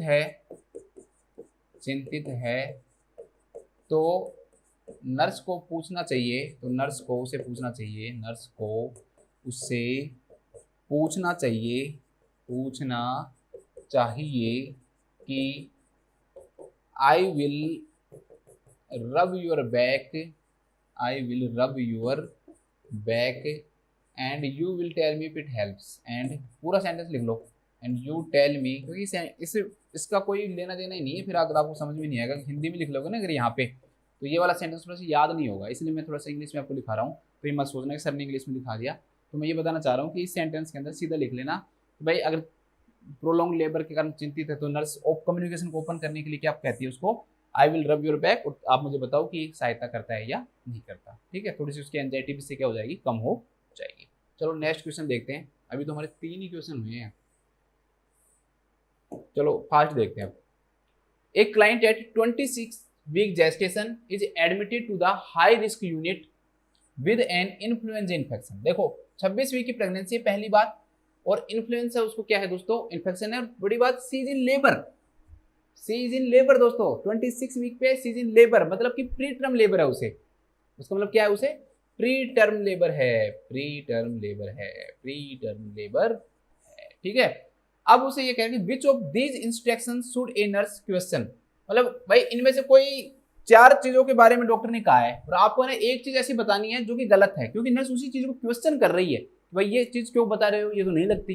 ठीक है, तो वो आपको बताना है इसमें। तो ऐसे कोई भी क्वेश्चन है ना, तो उसमें समझ जाया करो कि क्या कहना चाह रहा है। ये कह रहा है कि which of these instruction should a nurse question, मतलब इनमें से ऐसा कौन सा इंस्ट्रक्शन है जो नर्स को क्वेश्चन करना चाहिए, सवाल करना चाहिए, भाई ये क्यों दे रहे हो आप, ये तो आप गलत दे रहे हो। ठीक है, तो दोस्तों पहली चीज देखो, इन्फेक्शन हो रहा है उसे, तो इन्फेक्शन के अंदर हम कभी भी कोर्टिकोस्टेरॉइड नहीं देते। प्रीटर्म लेबर में देते हैं, मानता हूं मैं, बीटा मेथासोन ही देते हैं, ये भी मानता हूं मैं। ठीक है, कोर्टिको जो स्टीरोइड है दोस्तों, वो हम प्रीटर्म लेबर में देते हैं, बट इन्फेक्शन के अंदर नहीं देते। क्यों दोस्तों, क्योंकि ये जो है ना, ये क्या काम करवाता है, एंटी इन्फ्लामेटरी इफेक्ट होता है इसका। क्या होता है, एंटी इन्फ्लामेटरी इफेक्ट होता है, और एंटी इन्फ्लामेटरी हो गया तो इन्फ्लामेशन को रोकने की कोशिश करता है। तो इन्फेक्शन के चांसेस क्या होते हैं दोस्तों, इसके क्या हो जाते हैं, बढ़ जाते हैं। इन्फेक्शन के चांसेस क्या करता है, ये बढ़ाता है। ये एक तरह से इम्यूनिटी को भी क्या करता है दोस्तों, कम करता है। इम्यूनिटी को भी क्या करता है, ये कम करता है। इस कारण हम इन्फेक्शन में इसको नहीं देते हैं। तो बीटा मेथासोन जो है दोस्तों, वो भी एक क्या है, कोर्टिकोस्टेरॉइड है, जो कि ड्रग ऑफ चॉइस होती है प्रीटर्म लेबर में। प्रीटर्म लेबर में 2 ही ड्रग दी जाती हैं लंग्स को मैच्योर करने के लिए फीटस के, क्या तो बीटा मेथासोन देते हैं या हम क्या देते हैं दोस्तों, डेक्सामेथासोन देते हैं। तो लेकिन इस पेशेंट को नहीं दे सकते, क्यों? क्योंकि इसको क्या है दोस्तों, इन्फेक्शन है, और इन्फेक्शन होगा तो ये जो बीटा मेथासोन है, कोर्टिकोस्टेरॉइड है, ये इम्यूनिटी को क्या करेगा, कम करेगा। आप ये ध्यान रखो। तो और ज्यादा इन्फेक्शन के चांसेस को क्या करता है दोस्तों, ये बढ़ाएगा। इसलिए बीटा मेथासोन नहीं देते हैं, ठीक है। इसलिए नर्स इसी को क्या करेगी, क्वेश्चन करेगी, बाकी चीजों को नहीं करेगी। अब बाकी क्या क्या दे रखे हैं भाई, इनटेक आउटपुट जो है उसको वो करना, रिंगर लैक्टेट देना, हाँ ये दे सकता है हम, कोई इस चीज में कोई कंफ्यूजन नहीं है, रिंग लैक्टेट दिया जा सकता है। और हम इसका जो भी फ्लूइड दे रहे हैं उसका हमें इनटेक और आउटपुट भी चेक करना क्या होता है, जरूरी होता है। Vital sign and foetal heart rate every 30 minutes, हाँ हर 30 मिनट के अंदर हम वाइटल साइन और फीटल हार्ट रेट चेक करेंगे, क्योंकि वो किस में चली गई है, लेबर में चली गई है। और अगर लेबर में चली गई है तो हमें ये चीजें चेक करनी जरूरी है, ठीक है। Loading dose of 4 gram IV magnesium sulphate continue as per protocol, ठीक है। तो ये भी दिया जा सकता है, जो लोडिंग डोज है मैग्नीशियम जो सल्फेट है दोस्तों, वो भी दिया जा सकता है। एक्चुअली में 2 कंडीशन में 2 चीजें काम करता है ये। एक तो जो मैग्नीशियम सल्फेट है ये कैसे काम करता है, एक टोकोलाइटिक एजेंट है, कॉन्ट्रैक्शन को क्या करवाता है, कम करवाता है। दूसरा एक न्यूरो प्रोटेक्टर का भी काम करता है, कि बच्चे के अंदर सेरिब्रल पाल्सी होने से रोकता है, ठीक है। क्यों? क्योंकि उसके नर्वस सिस्टम को क्या करता है, प्रोटेक्ट करता है। तो इसलिए भी हम MgSO4 क्या है, दी जा सकती है। दूसरा हो सकता है कि इस फीमेल को चांसेस हो, यहाँ तो कुछ नहीं दे रखा ना, ऐसी कोई डायग्नोसिस नहीं लिख रखी, जो कारण है वो मैंने आपको बता दिए हैं कि भाई प्रीटर्म में है तो नर्वस सिस्टम को प्रोटेक्ट करने के लिए भी हम क्या देते हैं दोस्तों, MgSO4 देते हैं। तो यहाँ पर इसको भी हम क्वेश्चन नहीं करेंगे, तो क्वेश्चन हम किसको करेंगे दोस्तों, बीटा मेथासोन को करेंगे। तो लिख लो,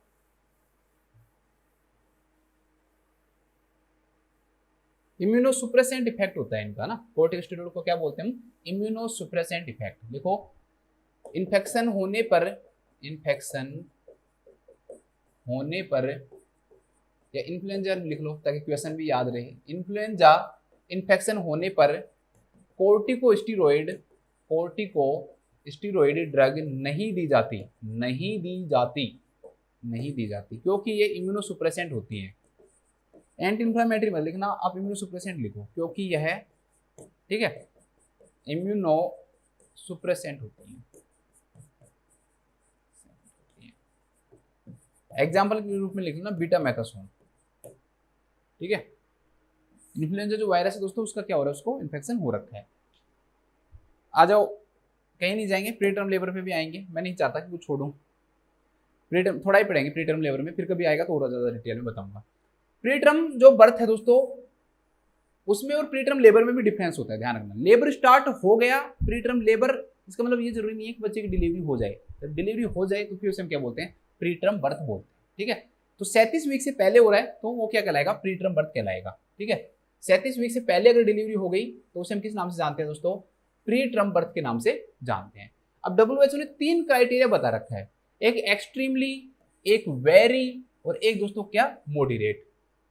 तो एक्सट्रीमली, वेरी और मॉडरेट, अगर 28 वीक से भी पहले दोस्तों, 28 वीक से भी पहले अगर डिलीवरी हो जाए या प्रीटर्म लेबर स्टार्ट हो जाए 28 वीक से भी पहले, तो इसे हम किस नाम से जानते हैं दोस्तों, एक्सट्रीमली प्रीटर्म बर्थ के नाम से जानते हैं। इसे किस नाम जानते हैं, एक्सट्रीमली प्रीटर्म बर्थ के नाम से जानते हैं, ठीक है। और 28 वीक से लेकर और 32 वीक तक अगर हो जाए तो इसे हम वेरी प्रीटर्म बर्थ के नाम से जानते हैं। इसे किस नाम जानते हैं, वेरी प्रीटर्म बर्थ के नाम से हम जानते हैं। और 32 वीक से लेकर दोस्तों 37 वीक तक अगर ये हो जाए तो फिर हम इसे किस नाम से जानते हैं, मॉडरेट या लेट प्रीटर्म बर्थ बोलते हैं। इसे हम क्या बोलते हैं, मॉडरेट या लेट प्रीटर्म। तो ये प्रीटर्म तो सबको ही पता चल गया आजकल, इनके बारे में भी थोड़ा सा देख लो, ठीक है। ये भी थोड़ा ध्यान रख लेना।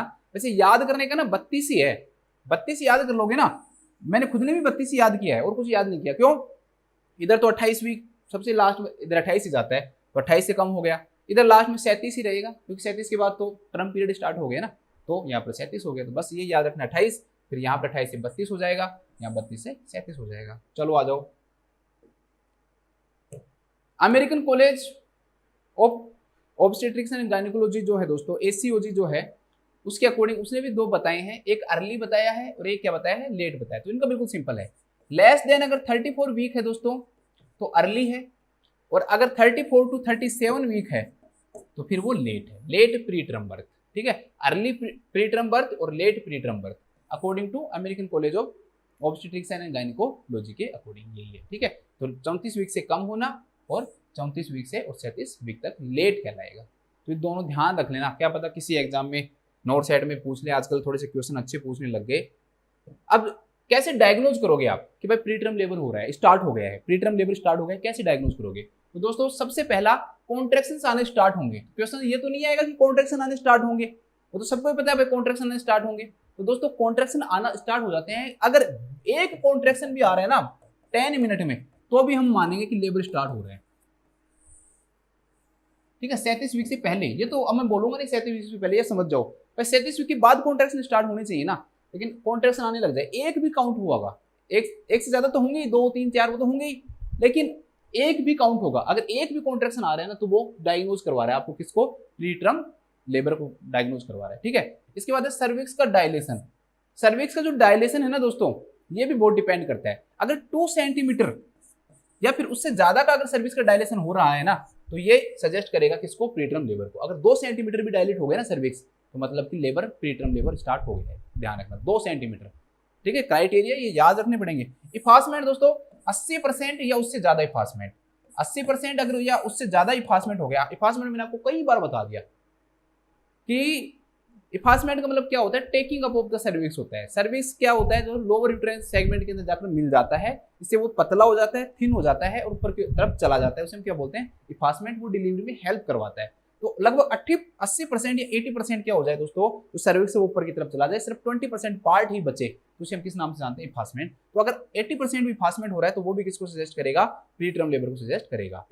इसके बाद बहुत इंपॉर्टेंट है दोस्तों लेंथ ऑफ सर्विक्स। तो लेंथ ऑफ जो सर्विक्स है दोस्तों, वो अगर लेंथ ऑफ सर्विक्स अगर लेस देन 2.5 सेंटीमीटर हो जाए, तो वो भी किस चीज को सजेस्ट करेगा? Less than. और ये कैसे पता लगाएंगे? तो हम सोनोग्राफी करवाएंगे। ट्रांसवेजाइनल क्या करते हैं दोस्तों? सोनोग्राफी करके देखते हैं। अगर ये लेस देन 2.5 सेंटीमीटर है, तो ये भी किस चीज को सजेस्ट करेगी? आपका प्रीटर्म लेबर को। इसके अलावा भी कोई हो सकते हैं कि हाँ, फीमेल को हेडेक होने लग जाता है, बैक एक होने लग जाता है, पेल्विक प्रेशर होने लग जाता है, उसको फील होने लग जाता है, पेल्विक जो प्रेशर है वो फील होने लग जाता है, वेजाइनल ब्लीडिंग हो सकती है, सीक्रेशंस आ सकते हैं। ठीक है, वेजाइनल सीक्रेशन या वेजाइनल ब्लीडिंग, तो ये सब भी क्या है दोस्तों? इसके साइन हैं। तो ये देखो सीधे क्वेश्चन बन रहे हैं कि भाई प्रीटर्म लेबर के अंदर लेंथ ऑफ सर्विस कितनी मिलेगी, डायलेशन कितना मिलेगा, इफासमेंट कितना मिलेगा, जो यूट्राइन कॉन्ट्रैक्शंस है वो कितने मिलेंगे। तो डायरेक्टली जो क्वेश्चन है दोस्तों वो आपको आने चाहिए, तो इनको भी थोड़ा सा याद रख लेना, थोड़ा सा इनको देख लेना। ठीक है, चलो थोड़ा सा और देख लेते हैं, फिर एक क्वेश्चन ही ऐसा है जो टफ है, फिर बाकी की हमारी क्लास सिंपल ही होने वाली है। आज क्लास थोड़ी सी टफ जरूर है, क्योंकि आपको चीजें याद करनी पड़ेंगी आज। ठीक है, ग्लूकोकोर्टिकोइड, देखो इन चीजों को जो भी डाटा लिखा है ना, इसको एक पेज पे लिखो और पेज पे लिखकर जहां पढ़ते हो ना वहां पर चिपका लो, याद हो जाएंगे। 1-2 दिन लगेगा, लेकिन बार बार देखोगे तो अपने आप याद हो जाएंगे। तो दोस्तों हम ग्लूकोकोर्टिकोइड देते हैं प्रीटर्म लेबर में। इस क्वेश्चन में नहीं दे रहे हैं क्योंकि इन्फेक्शन था, वैसे देते हैं। तो क्या क्या देते हैं? बीटामेथासोन, स्टेरॉइड ऑफ चॉइस होता है, यही यूज करते हैं मेनली। और दूसरा क्या यूज करते हैं? जैसे डेक्सामेथासोन। ठीक है, टोकोलाइटिक भी यूज करते हैं दोस्तों, की जो कि कॉन्ट्रैक्शंस जो हो रहे हैं उनको क्या करते हैं? रोकते हैं। कई सारे टोकोलाइटिक यूज करते हैं, जैसे एटोसिबेन यूज करते हैं। ठीक है, इसके अलावा टर्बुटालाइन यूज करते हैं, टर्बुटाल जो वो यूज करते हैं। इसके अलावा आपका निफेडिपिन है वो यूज करते हैं, निफेडिपिन यूज करते हैं। ठीक है, नाइट्रस ऑक्साइड यूज करते हैं, कई सारे यूज करते हैं। तो 1-2 आप लिख लो, वैसे ही MgSO4 भी यूज करते हैं।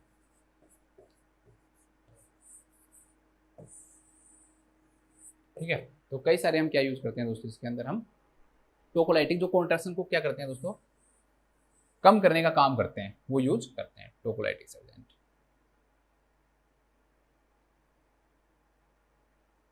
MgSO4 भी दिया जाता है इसमें। तो MgSO4 क्यों दिया जाता है? मैंने आपको बताया था, न्यूरो प्रोटेक्टर का काम करता है ये। न्यूरो प्रोटेक्टर का मतलब कि एक्चुअली में बच्चे के अंदर सेरिब्रल पाल्सी नहीं होने देता, ये उससे बचाता है, सेरिब्रल पाल्सी। और कोर्टिकोस्टेरॉइड क्यों दे रहे हैं? तो ये तो आपको पता ही है, मैं लगता नहीं मुझे बताने की जरूरत है, लंग्स को मैच्योर करने के लिए। बेबी के जो लंग्स है दोस्तों, उसे मैच्योर करने के लिए देते हैं। लेकिन फायदा तभी होता है कि आपने दे दिया और उसके कम से कम 48 घंटे के बाद डिलीवरी होनी चाहिए फर्स्ट डोज के। जैसे आपको 2 डोज देनी पड़ती है 24 घंटे के गैप पे। ठीक है, बीटामेथासोन की 12 mg 24 घंटे, इसमें 24 घंटे के गैप पे दी जाती है। इसमें शायद 12 घंटे लिखा हुआ था क्वेश्चन में, तो 24 घंटे के गैप पे हम 2 डोज इसमें देते हैं। लेकिन फायदा तभी होगा जैसे मान लो कि डिलीवरी पहले ही होगी तो कोई फायदा नहीं है। कम से कम फर्स्ट डोज के देने के बाद 48 घंटे तक तो डिलीवरी नहीं होनी चाहिए, तभी फायदा होगा, नहीं तो कोई फायदा नहीं होगा इसका, है ना। ये हो गए आपके डिलीवरी। वेजाइनल डिलीवरी प्रेफर्ड की जाती है इसमें, ठीक है। कौन सी डिलीवरी प्रेफर्ड की जाती है? Vaginal delivery. चलो नेक्स्ट क्वेश्चन। अब 2-3 क्वेश्चन बिल्कुल सिंपल आएंगे, मतलब एक क्वेश्चन थोड़ा सा पढ़ना पड़ेगा हमें। एक client is admitted to the, इसमें मैंने लिखवा तो दिया था ना हिंदी में, तो मुझे याद नहीं आ रहा लिखवा है, हाँ लिखवा दिया। चलो नेक्स्ट लिखो। एक client is admitted to the birthing unit in active labour. एक क्लाइंट है दोस्तों, वो बर्थिंग यूनिट के अंदर एडमिट हुआ है। कौन से लेबर के अंदर? एक्टिव लेबर के अंदर। सर्वाइकल जो डायलेशन है वो has progressed from 2 to 3 centimetre during an 8 our period. 8 घंटे में जो सर्वाइकल जो डायलेशन हुआ है ना, वो कितना हुआ है? सिर्फ 2 से 3 सेंटीमीटर हुआ है। कम से कम सर्वाइकल डायलेशन की रेट है ना 1 सेंटीमीटर पर आवर तो होनी चाहिए, ध्यान रखना। उसमें तो बहुत कम हुआ है, मतलब कि लेबर रुका हुआ है। The health care provider determines that she has hypotonic dystocia, मतलब कि उसके जो कॉन्ट्रैक्शंस हैं दोस्तों वो क्या हो रहे हैं? कम हो रहे हैं। हाइपोटोनिक डिस्टोसिया मतलब कॉन्ट्रैक्शन क्या हो रहे हैं? कम हो रहे हैं। मिनिमम 3 कॉन्ट्रैक्शन इन 10 मिनट्स होने चाहिए, और 3 से कम हो रहे हैं तो वो हाइपोटोनिक ही होगा, ठीक है। And an infusion of oxytocin is prescribe. जब कॉन्ट्रैक्शन कम हुए तो डॉक्टर ने क्या किया? ऑक्सीटोसिन क्या कर दिया? स्टार्ट कर दिया टू ऑगमेंट हर कॉन्ट्रैक्शन की, ताकि कॉन्ट्रैक्शन क्या हो? बढ़े। What is the most important nursing action at this time? बहुत सिंपल है भाई, आपने ऑक्सीटोसिन दिया, आप क्या सोचोगे क्या करेगा ऑक्सीटोसिन? भाई कॉन्ट्रैक्शन करवाएगा, बस खत्म बात, यही इसका आंसर है। तो आपको क्या करना है दोस्तों? उस दौरान मॉनिटर करोगे duration and intensity of the contraction, कि वो कॉन्ट्रैक्शन कितने ड्यूरेशन में ड्यूरेशन बढ़ रहे हैं। क्योंकि मान लो कॉन्ट्रैक्शन हो रहे हैं, आपको कैसे पता लगेगा कि कॉन्ट्रैक्शन बढ़ रहे हैं या नहीं बढ़ रहे?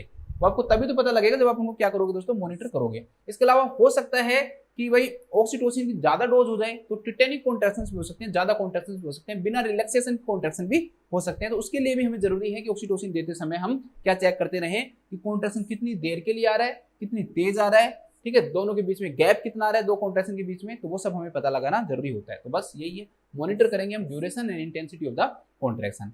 इसमें नेक्स्ट पहला दे रखा है checking the perineum for bulging. भाई आपने ऑक्सीटोसिन दिया है, जो पेरिनियम है वो बाहर की तरफ निकलता हुआ उसे दिखाई देता है, ठीक है। आप ऐसे लगेगा जैसे पेरिनियम जो पार्ट है वो बाहर की तरफ कुछ निकल रहा हो। तो दोस्तों एक्चुअली में ये क्राउनिंग के बाद होता है, जैसे जो क्राउनिंग होती है उस समय होता है। क्राउनिंग जस्ट पहले ऐसे लगता है कि कोई चीज पुश कर रही हो। तो ये यहाँ पर वो फर्स्ट स्टेज ऑफ लेबर में डायलेशन 2 से 3 सेंटीमीटर हुआ है, तो यहाँ पर ये चेक करने का कोई फायदा नहीं है। दूसरा documenting the foetal heart rate and its variation. तो फीटल हार्ट रेट और वेरिएशन सही बात है, चेक करेंगे। लेकिन दोस्तों यहाँ पर ये कह रहा है कि what is the most important nursing action at this time, कि इस समय क्या है? फीटल हार्ट रेट यहाँ पर चेक नहीं करेंगे, पूरे लेबर में चेक करेंगे हम, पूरे लेबर में, होल लेबर के अंदर। सिर्फ इस समय से कोई फर्क नहीं पड़ता, एट दिस टाइम से कोई फर्क नहीं पड़ता, एट दिस टाइम हमें कॉन्ट्रैक्शन चेक करने हैं। फीटल हार्ट रेट तो आपको हमेशा चेक करनी है, चाहे आप ऑक्सीटोसिन दो चाहे मत दो, उससे कोई लेना देना हमारा है नहीं। इसलिए ये भी क्या हो जाएगा? गलत हो जाएगा। Preparing the client for an emergency caesarean birth, ठीक है। इस क्वेश्चन से हमें कोई भी वो नहीं मिल रही कि हम पेशेंट को, हमें डॉक्टर ने कहा हो, क्योंकि हम तो खुद डिसाइड करने वाले हैं नहीं कि सिजेरियन बर्थ होगा। कौन डिसाइड करेगा? एसीपी करेगा, उसने ऑक्सीटोसिन बता रखा है, तो आप खुद ही मतलब खुद की मर्जी से प्रिपेयर करने लग जाओगे, तो ये भी क्या हो जाएगा? गलत हो जाएगा। तो इस क्वेश्चन का राइट आंसर हो जाएगा 4th। तो ऑक्सीटोसिन देने के बाद उस क्लाइंट का कॉन्ट्रैक्शन का ड्यूरेशन और इंटेंसिटी क्या करना चाहिए दोस्तों? चेक करना चाहिए। लिखो, किसी भी क्लाइंट को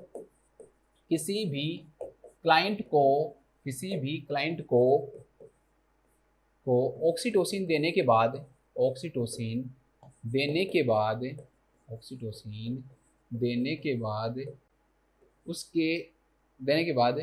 कॉन्ट्रैक्शन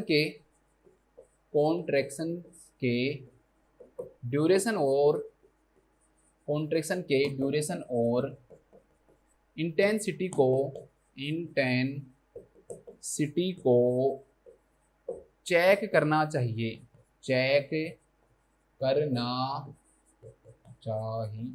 बस ठीक है, हो गया। नेक्स्ट क्वेश्चन देखते हैं, टाइम वेस्ट नहीं करते ज्यादा, ठीक है। एक क्लाइंट एट 38 वीक जेस्टेशन, एक क्लाइंट है दोस्तों 38 वीक की उसकी प्रेगनेंसी है, वो एडमिट हुआ है फॉर इंडक्शन ऑफ लेबर, ठीक है। लेबर को क्या करवाया जा रहा है? स्टार्ट करवाया जा रहा है। हर मेम्ब्रेन्स रैप्चर्ड 12 आवर्स अगो, 12 घंटे पहले उसकी क्या हो गई दोस्तों? मेम्ब्रेन रैप्चर हो गई है। There are no other sign of labour, और आपको साइन लेबर का कोई साइन नहीं दिख रहा। मेम्ब्रेन भी रैप्चर हो गई 12 घंटे पहले, लेकिन लेबर का कोई साइन ही नहीं आ रहा है, ठीक है। और वो आया किस लिए है भाई, लेबर स्टार्ट हो इसलिए आया है। Which medication does the nurse anticipate will be prescribe, तो इसमें से कौन सी ड्रग है बताओ आप भाई, इंडक्शन ऑफ लेबर के लिए आप कौन सी ड्रग यूज करोगे, ये कोई क्वेश्चन ही नहीं है, इतना सिंपल सा क्वेश्चन है। तो भाई दोस्तों हम क्या यूज करेंगे, ऑक्सीटोसिन यूज करेंगे, बस ये इसका राइट आंसर हो जाएगा कि लेबर के ऑगमेंटेशन के लिए हम कौन सी ड्रग यूज करते हैं दोस्तों, ऑक्सीटोसिन यूज करेंगे। ठीक है, मैंने आपको ARM पढ़ाया था, लेकिन वहां पर इसमें वेबसाइट पहले हो चुका है, ड्रग के रूप में ऑक्सीटोसिन। एस्ट्रोजन यूज नहीं करते हैं, प्रेगनेंसी के दौरान जो एस्ट्रोजन है वो FSH और LH के लेवल को कम करता है, इसलिए यहाँ पर एस्ट्रोजन का कोई फायदा नहीं है देने का। ठीक है, जो इर्गोनोवाइन है दोस्तों, ये जो ड्रग है, इर्गोट डेरिवेटिव्स है, ये जो ड्रग है दोस्तों, ये हम एक्चुअली में पोस्टपार्टम पीरियड में देते हैं, जब बेबी की डिलीवरी हो जाती है उसके बाद देते हैं हम। ठीक है, यूट्रस को फिर्म बनाने के लिए, हार्ड बनाने के लिए, तो यहाँ पर नहीं देंगे। और प्रोजेस्टेरोन जो है दोस्तों, वो तो वैसे ही हार्मोन ऑफ प्रेगनेंसी है। और दूसरी बात, प्रोजेस्टेरोन तो वैसे ही क्या काम करता है, टोकोलाइटिक एजेंट की तरह काम करता है, कॉन्ट्रैक्शन को प्रेगनेंसी के दौरान होने नहीं देता है। ठीक है, हार्मोन ऑफ प्रेगनेंसी, तो इसलिए इसको देने का तो कोई फायदा ही नहीं है। तो हमें क्या करवाना है, इंडक्शन करवाना है, तो मतलब कि कॉन्ट्रैक्शन स्टार्ट करवाने हैं, कॉन्ट्रैक्शन होगा तो सर्विक्स का डायलेशन होगा, तो सर्विक्स का डायलेशन होगा तभी तो काम चलेगा ना हमारा, इसलिए हम क्या देंगे, ऑक्सीटोसिन देंगे। बस लिख लो, सिंपल से एक लाइन लिख लो। इंडक्शन ऑफ लेबर के लिए, आज मैं एक ही लाइन लिख रहा हूँ सब में, इंडक्शन ऑफ लेबर के लिए, लेबर के लिए ऑक्सीटोसिन ड्रग दी जाती है। अब ये मत कहना सर ऑक्सीटोसिन पढ़ा दो, सब कुछ पढ़ा दिया मैंने, बस अब ऑक्सीटोसिन पढ़ाने की कोई आपको जरूरत नहीं है। नेक्स्ट क्वेश्चन में आ जाओ। A client arrived at the clinic in pre term labour, ठीक है, 37 वीक से पहले डिलीवरी हो रही है उसकी, एंड टर्बुटालाइन इज प्रेस्क्राइब्ड। मैंने आपको पीछे लिखवाया है, टोकोलाइटिक एजेंट में मैंने आपको बताया था कि क्या देते हैं दोस्तों, टर्बुटालाइन देते हैं। For what therapeutic effect should the nurse monitor the client, कि जो नर्स है ना उस क्लाइंट के अंदर क्या मॉनिटर करेगी जब टर्बुटालाइन आप दोगे। टर्बुटालाइन जब आप किसी भी पेशेंट को दोगे, तो मैंने आपको क्या करवाया कि टर्बुटालाइन क्या है दोस्तों, एक टोकोलाइटिक एजेंट है, कॉन्ट्रैक्शन को कम करने का क्या करता है दोस्तों, ये काम करता है। भाई कॉन्ट्रैक्शन क्या हो, कम हो, कॉन्ट्रैक्शन क्या हो, कम हो। अब कॉन्ट्रैक्शन को अगर कम करना है तो अब कोई भी ड्रग काम कर रही है या नहीं कर रही, कैसे पता लगाओगे भाई, कॉन्ट्रैक्शन को कम होगा तो वो काम कर रही है, और अगर कॉन्ट्रैक्शन कम नहीं हो रही तो काम नहीं कर रही। तो आप सर क्वेश्चन ही तो बोल रहे हो आप, हाँ तो क्वेश्चन ही आंसर है, देखो आप इसमें बस आपको पता ये होना चाहिए कि ड्रग है क्या। तो टर्बुटालाइन है, टोकोलाइटिक एजेंट है, कॉन्ट्रैक्शन को क्या करती है दोस्तों, कम करती है। बस आप इसमें ये देख लो कि भाई कॉन्ट्रैक्शन कहाँ कम हो रहे हैं, तो decrease frequency and duration of contraction. क्यों, क्योंकि दोस्तों उसको जो प्री टर्म लेबर स्टार्ट हो गया है और हम चाहते हैं कि डिलीवरी थोड़ी सी कहाँ जाए, आगे की तरफ जाए, तो हम कॉन्ट्रैक्शन को रोकेंगे न कि बढ़ाएंगे। ठीक है, वहां पर इंडक्शन ऑफ लेबर कर रहे थे, प्री टर्म लेबर है, तो कॉन्ट्रैक्शन को रोकने के लिए हम कौन से एजेंट देंगे, टोकोलाइटिक एजेंट देंगे। तो टर्बुटालाइन इज ए टोकोलाइटिक एजेंट, कॉन्ट्रैक्शन को कम करेगा। इसलिए ये कह रहा है कि भाई इसका थेराप्यूटिक इफेक्ट, अच्छा इफेक्ट क्या होगा, ट्रीटमेंट जो हम देना चाह रहे हैं उसका क्या इफेक्ट होगा कि भाई जो फ्रीक्वेंसी और जो ड्यूरेशन है ना कॉन्ट्रैक्शन की, वो क्या हो जाएगी, कम हो जाएगी। ड्यूरेशन एंड फ्रीक्वेंसी कॉन्ट्रैक्शन क्या हो जाएगी, कम हो जाएगी। मतलब बार बार जो आ रहे हैं वो कम, और ड्यूरेशन मतलब ज्यादा जितने टाइम पीरियड के लिए आ रहे हैं, जैसे मतलब 45 सेकंड के लिए आ रहे हैं, वो भी क्या हो जाएगा, कम हो जाएगा। ये इसका क्या होगा दोस्तों, इफेक्ट होगा। नेक्स्ट देखो, increase blood pressure and pulse. Terbutaline can cause increase blood pressure और पल्स, लेकिन फिर भी इसका आंसर ये नहीं आएगा। क्यों नहीं आएगा, क्योंकि इसमें लिखा हुआ है दोस्तों थेराप्यूटिक इफेक्ट, जबकि बीपी बढ़ रहा है, पल्स बढ़ रहा है, एबनॉर्मलिटी कोई भी चीज की हो रही है ना, वो साइड इफेक्ट कहलाता है।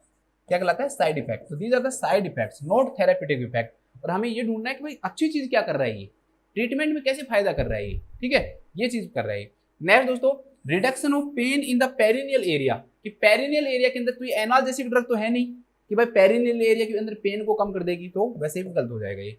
Next, gradual cervical dilation as labour progress. अरे ये तो उल्टा बोल दिया ना इसने कि भाई सर्वाइकल डायलेशन क्या करेगा, बढ़ाएगा, जबकि दोस्तों टोकोलाइटिक है तो कॉन्ट्रैक्शन को कम करेगा, तो सर्वाइकल डायलेशन क्या होगा, नहीं होगा ना, तो आगे कैसे बढ़ेगा, नहीं होगा, तो ये भी क्या हो जाएगा, गलत हो जाएगा। तो लिख लो। अब 3 जो क्वेश्चन है ना वो एक ही टॉपिक से हैं, तो वो ज्यादा टफ नहीं होंगे। देखो इसमें बस सिंपल से लिखना है कि टर्बुटालाइन एक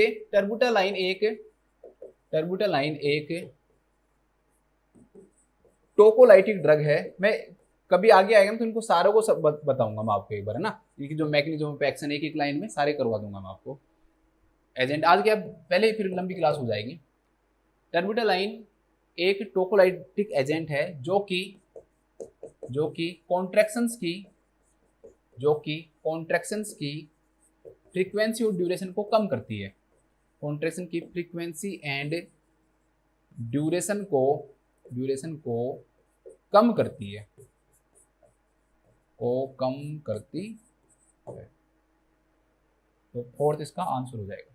चलो नेक्स्ट देखो, अब तीनों क्वेश्चन दोस्तों MgSO4 से हैं, तीनों क्वेश्चन MgSO4 से हमारे। एक client is receiving magnesium sulphate therapy for severe preeclampsia. एक क्लाइंट है दोस्तों, उसको सीवियर प्रीएक्लेम्सिया है और वो MgSO4 ले रहा है। क्यों ले रहा है? ताकि उसको एक्लेम्सिया नहीं हो। ये दोनों के रूप में काम आती है दोस्तों, ठीक है। ये प्रोफाइलेक्टिक भी होती है और थेरेप्यूटिक भी होती है, मतलब कि किसी चीज को होने से रोकती भी है और होने के बाद भी दिया जाता है ये, ठीक है। What initial sign of toxicity, कि साइन ऑफ टॉक्सिसिटी की पहला साइन कौन सा होगा या इनिशियल साइन कौन सा होगा दोस्तों, जो नर्स को क्या करना चाहिए, नर्स अलर्ट हो जाएगी जिसके प्रति, क्या होगा पहला। चलो वो बाद में आएंगे, पहले पढ़ते हैं। MgSO4 एक सेंट्रल एक्टिंग ड्रग है, पहली बात, ठीक है। मैं काम की जो चीजें वही बताऊंगा आज इसमें, फिर कभी आएगा तो और ज्यादा डिटेल में पढ़ सकते हैं, जितना जरूरी है उतना पढ़ते हैं अभी हम, ठीक है। MgSO4 एक सेंट्रल एक्टिव ड्रग है और एंटी कन्वल्सिव ड्रग है। एंटी एपिलेप्टिक नहीं बोल रहा हूं मैं, ध्यान रखना, कन्वर्जन को रोक रही है, एपिलेप्सी को नहीं रोकती है, एंटी कन्वल्सिव ड्रग है ये। एक्चुअली में क्या काम करवाती है दोस्तों, वेसल्स को डायलेट करवा देती है, ठीक है। ब्लड वेसल्स को क्या करवा देती है, डायलेट करवा देती है, जिससे क्या होगा कि जो ब्रेन की तरफ जो वेसल्स जो जा रही है वो ज्यादा मात्रा में ऑक्सीजन क्या कर पाएंगे, सप्लाई कर पाएंगे। सेरिब्रल एनोक्सिया के कारण क्या हो सकता है दोस्तों, सीजर्स आते हैं, ठीक है। सेरिब्रल एनोक्सिया हो जाता है, ब्रेन ऑक्सीजन नहीं पहुंच पाती है तो सीजर आ जाते हैं, उसे हम एक्लेम्सिया बोलते हैं। तो उसको प्रिवेंट करने के लिए वेसल्स को डायलेट कर दो तो ज्यादा मात्रा में ऑक्सीजन पहुंचेगी तो सीजर्स नहीं आएंगे। तो ये सेंट्रल एक्टिव ड्रग है या फिर एक एंटी कन्वल्सिव ड्रग होती है। अब देखो बस 2-3 क्वेश्चन बताऊंगा कि भाई आप कभी भी किसी भी पेशेंट को अगर आप MgSO4 दे रहे हो तो क्या क्या चीजें असेस करोगे, तो उसके अंदर हम 3 चीजें असेस करते हैं। एक चीज हम असेस करते हैं दोस्तों, रेस्पिरेटरी रेट। क्या चीज करते हैं, रेस्पिरेटरी रेट। तो किसी भी पेशेंट के अंदर अगर रेस्पिरेटरी रेट 12 या फिर इससे कम आ रही है ना दोस्तों, तो उस पेशेंट को हम क्या नहीं देते हैं, MgSO4 नहीं देते हैं। क्यों नहीं देते हैं, क्योंकि MgSO4 की जो टॉक्सिसिटी है ना, उसमें हम पढ़ते हैं कि खुद MgSO4 क्या करवाता है, रेस्पिरेटरी डिप्रेशन करवाता है। तो उस पेशेंट के अंदर क्या होगा, जिसके अंदर पहले से रेस्पिरेटरी रेट कम है, तो और ज्यादा क्या होगा दोस्तों, डिप्रेशन होगा, और ज्यादा डिप्रेशन होगा तो रेस्पिरेटरी डिप्रेशन में चला जाएगा, वो उसकी डेथ हो जाएगी, कोई फायदा ही नहीं होगा देने का, नुकसान और कर दिया आपने, ठीक है। एक दोस्तों हम चेक करते हैं उसके अंदर नी जर्क रिफ्लेक्स। क्या करते हैं, नी जर्क रिफ्लेक्स चेक करते हैं। हो सकता है कि ऑप्शन में नी जर्क रिफ्लेक्स लिखा है या फिर लिखा है डीप टेंडन रिफ्लेक्स भी लिखा हुआ सकता है या फिर पटेलर रिफ्लेक्स भी लिखा हुआ सकता है, पटेलर रिफ्लेक्स। अब इसको थोड़ा सा समझा देता हूं। एक्चुअली में क्या होता है, देखो कैसे करते हैं उसको। हाँ ये देखो, कुछ नहीं करते दोस्तों, जस्ट जो नी है, इधर करता हूँ थोड़ा साइड में, जस्ट जो नी है दोस्तों, उस नी के जस्ट नीचे क्या करते हैं, हम हैमर से टैप करते हैं। जो हमारा घुटना है उसको जस्ट नीचे हम हैमर से टैप करते हैं ना, तो व्यक्ति अपने पैर को एकदम से क्या करता है दोस्तों, बाहर की तरफ निकालता है, ठीक है। तो उसे ही हम किस नाम से जानते हैं, उसे हम किस नाम से जानते हैं दोस्तों, नी जर्क रिफ्लेक्स के नाम से जानते हैं, कि एकदम से झटका देता है वो, देखो मतलब एक्सटेंशन करता है। एक और दिखाता हूँ इमेज, ये वाली इमेज देखो, शायद उसमें कम दिख रहा हो, थोड़ा बहुत इसमें दिखे तो, ये देखो। तो जैसे ही इसने इसको घुटने पे मारा, ये लाइट बंद कर देता हूँ, तो ये वापस से पैर को कहाँ लाता है दोस्तों, उस पैर को आगे की तरफ लाता है, ठीक है। तो इसे हम किस नाम जानते हैं, नी जर्क रिफ्लेक्स के नाम से जानते हैं। इसकी ऐसे ग्रेडिंग भी देते हैं, तो ध्यान रखना, +2 अगर ग्रेडिंग है ना तो वो नॉर्मल नी जर्क रिफ्लेक्स है। अगर +2 है तो क्या कहलाता है दोस्तों, नॉर्मल नी जर्क रिफ्लेक्स कहलाता है। तो MgSO4 देने से पहले 3 चीजें चेक करोगे, क्या क्या, पहली सॉरी रेस्पिरेटरी रेट, दूसरी नी जर्क रिफ्लेक्स, और तीसरा हम चेक करते हैं दोस्तों इसके अंदर कि कहीं पेशेंट को क्या नहीं हो, ओलिगोयूरिया नहीं हो, मतलब कि जो यूरिन है वो 1 घंटे के अंदर 30 ml से कम ना आए, कम से कम 30 ml और इससे ज्यादा यूरिन आना चाहिए। अगर 30 ml से कम आ रहा है तो क्या कहलाएगा, 1 घंटे के अंदर ओलिगोयूरिया कहलाएगा। तो ओलिगोयूरिया देखो यहां पर क्या हो रहा है, नी जर्क रिफ्लेक्स जो है दोस्तों, अगर MgSO4 की डोज ज्यादा हो जाए या MgSO4 जो है उसकी टॉक्सिसिटी हो जाए, नॉर्मल जो लेवल होता है वो 4 से 7 मिली इक्विवेलेंट होता है। कितना होता है, 4 से 7 मिली इक्विवेलेंट। लेकिन दोस्तों अगर मान लो MgSO4 की आपने डोज ज्यादा दे दी, उसकी टॉक्सिसिटी हो जाए, वो बॉडी के अंदर क्या करे, एबनॉर्मलिटी करे, तो उसके कारण एक तो क्या रेस्पिरेटरी डिप्रेशन कोज होगा, एक absence of knee jerk reflex हो जाएगा। जो ये +2 आ रहा है ये क्या हो जाएगा, एब्सेंट हो जाएगा, ये नी जर्क रिफ्लेक्स प्रेजेंट नहीं होगा। आप घुटने पे मारोगे तो वो एक्सटेंशन नहीं करेगा, तो ये एब्सेंस हो गया। तीसरी चीज दोस्तों ओलिगोयूरिया। ओलिगो यूरिया की कंडीशन में भी हम MgSO4 नहीं देते। क्यों दोस्तों? क्योंकि ओलिगो यूरिया अगर कंडीशन हुआ और आपने MgSO4 दे दिया तो उस पेशेंट के ब्लड के अंदर से MgSO4 बाहर नहीं निकलेगा, तो MgSO4 का लेवल ब्लड में क्या हो जाएगा दोस्तों? बढ़ जाएगा। लेकिन ध्यान रखना, अगर कोई ये तीनों साइन दे दे और ये पूछे कि इनमें से कौन सा ऐसा साइन है जिसमें MgSO4 टॉक्सिसिटी नहीं होती है, तो आंसर ओलिगो यूरिया आएगा। ओलिगो यूरिया कोज नहीं करवा रहा है वो, यहाँ पर MgSO4 रेस्पिरेटरी डिप्रेशन कोज करवा रहा है, इसलिए रेस्पिरेटरी रेट चेक कर रहे हैं। नी जर्क रिफ्लेक्स को एब्सेंट कर रहा है, इसलिए चेक कर रहे हैं। ओलिगो यूरिया खुद नहीं करवा रहा है। अगर ओलिगो यूरिया हुआ तो उसके कारण MgSO4 की क्या हो जाएगी दोस्तों? टॉक्सिसिटी हो जाएगी। ये भी याद रखना है। अब कहोगे कि सर इसमें टॉक्सिसिटी के तो कोई क्वेश्चन आया ही नहीं इसमें, तो चलो ये लो, MgSO4 की अगर टॉक्सिसिटी हुई दोस्तों तो पहला साइन क्या आएगा? तो पहला साइन आएगा दोस्तों decrease or absent knee jerk reflex, decrease or absent knee jerk reflex, knee jerk reflex. दूसरा दोस्तों, दूसरा इसके अंदर आएगा डायफोरेसिस, ज्यादा मात्रा में पसीने आना, ठीक है, स्वेटिंग जो होती है वो क्या हो जाती है? इंक्रीज हो जाती है, डायफोरेसिस होगा। और तीसरा रेस्पिरेटरी डिप्रेशन, तीन ही याद रख लो, बहुत है आप तो। तीसरा क्या आएगा उसके अंदर? रेस्पिरेटरी डिप्रेशन आएगा। बस चलो अब आ जाओ वापस क्वेश्चन पे। अब क्वेश्चन में क्या कह रहा है ये? एक क्लाइंट है दोस्तों, उसको मैग्नीशियम सल्फेट दे रहे हैं हम, किसके लिए? सीवियर प्री एक्लेम्सिया के लिए दे रहे हैं। तो कौन सा इनिशियल साइन होगा टॉक्सिसिटी का? तो बताओ आपको मैंने पहला साइन क्या बताया? पहला साइन क्या बताया है मैंने भाई? जो नी जर्क जो रिफ्लेक्स है वो उसका डिक्रीज होना या एब्सेंट होना। दूसरा डायफोरेसिस बताया और तीसरा रेस्पिरेटरी डिप्रेशन बताया है। तो अब देखो पहला क्या है इसमें? हाइपर एक्टिव सेंसोरियम, ठीक है, कि उसके अंदर क्या होगा दोस्तों? कॉन्शियसनेस का जो लेवल है वो क्या हो जाएगा? इंक्रीज हो जाएगा। तो ये क्या है? गलत है। ये MgSO4 देने के बाद ये थोड़ा सा क्या हो सकता है? डिक्रीज हो सकता है, ना कि इंक्रीज होगा। लॉस ऑफ कॉन्शियसनेस की तरफ जा सकता है वो, है ना। दूसरा दोस्तों इंक्रीज इन रेस्पिरेटरी रेट, अभी पढ़ा है MgSO4 क्या करवाता है? रेस्पिरेटरी डिप्रेशन कोज करवाता है, तो ये भी गलत हो गया। इसके बाद दोस्तों डेवलपमेंट ऑफ कार्डियक डिसरिथमिया, इससे इसका कोई लेना देना नहीं है दूर दूर तक। ये किसका लेना देना है? पोटेशियम का। पोटेशियम कोज करवाता है कार्डियक डिसरिथमिया, न कि MgSO4 करवाता है। तो फिर इसका आंसर क्या जाएगा? तो इसका आंसर जो आ जाएगा that is lack of the knee jerk reflex. बस यही मैंने बताया है, तो लिख लो। देखो lack of knee jerk reflex, knee jerk reflex MgSO4 toxicity का फर्स्ट साइन होता है। ये लिखो फर्स्ट साइन होता। रटा मत करो चीजों को, तुम रट लेते हो नी जर्क, कभी सोचते भी नहीं हो नी जर्क होता क्या है, बस रट लिया नी जर्क, ठीक है ना। ऐसे मत किया करो, रटने के साथ समझा करो बस। अब कुछ नहीं है, क्वेश्चन हो गया आज की खत्म हमारी क्लास, 5 मिनट से ज्यादा नहीं लगेगी। नेक्स्ट क्वेश्चन दे रखे, a nurse is monitoring a client with severe pre eclampsia who is receiving N infusion of MgSO4। वही बात है, वही केस है, प्री एक्लेम्सिया केस है, MgSO4 वो ले रहा है। नेक्स्ट देखो असेसमेंट किया हमने, देखा कि पल्स रेट कितनी आ रही है दोस्तों? 55 पर मिनट आ रही है, तो ये एबनॉर्मल है। रेस्पिरेटरी रेट 12 आ रही है, ये भी एबनॉर्मल है। एंड ए फ्लश्ड फेस, उसका जो फेस है दोस्तों वो भी क्या हुआ है? फ्लश्ड हुआ है। What is the next nursing action? देखो MgSO4 देते हुए अगर किसी भी पेशेंट को अगर उसका रेस्पिरेटरी रेट दोस्तों गिर रहा है ना, या फेस में फ्लैशिंग भी आ सकती है, ये अदर साइंस में आते हैं, तो ये कोज कर रहा है क्या कि उस पेशेंट के अंदर क्या हो गई है दोस्तों? MgSO4 की टॉक्सिसिटी हो गई है। अब जिस ड्रग की टॉक्सिसिटी हो जाए उसके लिए आप क्या करोगे? सबसे पहले वो ड्रग चल रही है तो आप क्या काम करोगे दोस्तों? उस ड्रग को रोकोगे, बस सीधी सी बात है। और MgSO4 का जो एंटीडोट होता है ना, वो होता है कैल्शियम ग्लूकोनेट। क्या होता है दोस्तों? कैल्शियम ग्लूकोनेट होता है। और उस कैल्शियम ग्लूकोनेट को हम देते हैं डेक्सट्रोज 5% इन वाटर, D5W के अंदर उसे देते हैं। अब इस क्वेश्चन का कंसेप्ट समझते जाओ। पहला काम क्या करो, इसमें क्या कह रहा है? Continue the infusion and notify the health care provider. गलत है। मान लो कि आपने उसको कंटिन्यू रखा और आप कहां चले गए दोस्तों? हेल्थ केयर प्रोवाइडर के पास चले गए।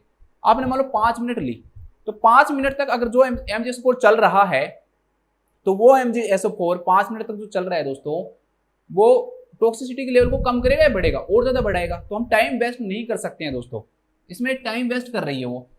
पहले उसको स्टॉप करना चाहिए, फिर बाद में क्या करना चाहिए दोस्तों? नोटिफाई करना चाहिए। नेक्स्ट है stop the infusion, very good, and start an infusion of dextrose and water. Dextrose and water क्यों स्टार्ट कर रहे हैं? क्योंकि हम ये अनुमान लगा रहे हैं कि अब जब हम हेल्थ केयर प्रोवाइडर को इन्फॉर्म करेंगे तो वो क्या बताएगा, इसका एंटीडोट बताएगा कैल्शियम ग्लूकोनेट, उस कैल्शियम ग्लूकोनेट को हम इसमें डाल देंगे। ठीक है, इसलिए हम इसका इन्फ्यूजन क्या कर रहे हैं दोस्तों, स्टार्ट कर रहे हैं। तो ये राइट आंसर हो जाएगा। नेक्स्ट दे रखा है कि continue the infusion and document the finding on the clinical record. ये कह रहा है कुछ नहीं, आराम से सो जाओ। क्या कह रहा है ये, आराम से सो जाओ, कुछ नहीं करना। कैसे? कंटिन्यू द इन्फ्यूजन, इन्फ्यूजन को चलने दो। अरे हो रहा है तो होने दो, रेस्पिरेटरी रेट गिर रही है तो गिरने दो, पल्स रेट गिर रही है तो गिरने दो, मर रहा है तो मरने दो, मुझे कोई लेना देना नहीं है, मेरी ड्यूटी है नाइट और मैं यहाँ पे परेशान हूँ पहले से ही। तो दोस्तों वो वाला सीन है, ये तो बिल्कुल गलत हो गया। अगर आप इन्फ्यूजन को कंटिन्यू रखोगे और आपने वाइटल्स भी लिख लिया तो आप मरोगे सीधे सीधा। नेक्स्ट दोस्तों, decrease the rate of the infusion and obtain blood. देखो डिक्रीज नहीं करेंगे, इसमें स्टॉप ही करेंगे sorry. And obtain blood for a magnesium level, और आप मैग्नीशियम लेवल के लिए क्या करोगे दोस्तों, जो ब्लड है वो ऑब्टेन करोगे। हाँ, मैग्नीशियम लेवल के लिए आप ब्लड को ऑब्टेन कर सकते हो, लेकिन सबसे पहले इसको स्टॉप करो, हेल्थ केयर प्रोवाइडर को इन्फॉर्म करो, वो बताएगा कैल्शियम ग्लूकोनेट दो, फिर आप क्या कर सकते हो, उससे पहले ऑब्टेन कर सकते हो। लेकिन ऐसे नहीं है कि आपने उसको डिक्रीज करके आप ऑब्टेन करने लग गए, तो वो भी क्या है, गलत प्रैक्टिस है। तो इसका राइट जो आंसर हो जाएगा that will be stop the infusion. देखो MgSO4 की टॉक्सिसिटी होने पर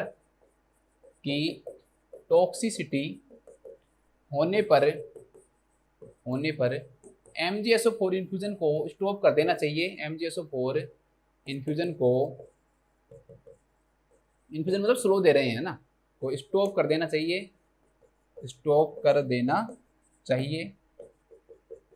तथा यह अनुमान लगाना चाहिए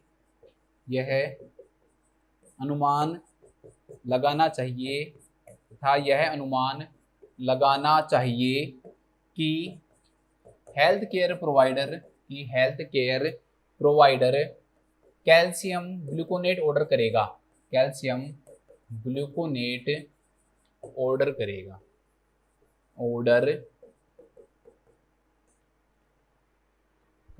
इसलिए हमें पहले से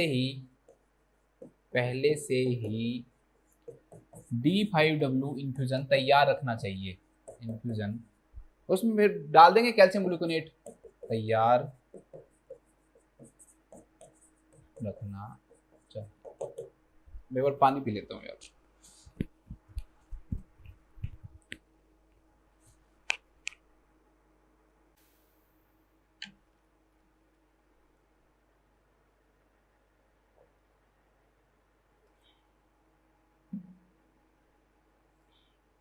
इसके बाद आज का हमारा लास्ट क्वेश्चन देखते हैं हम।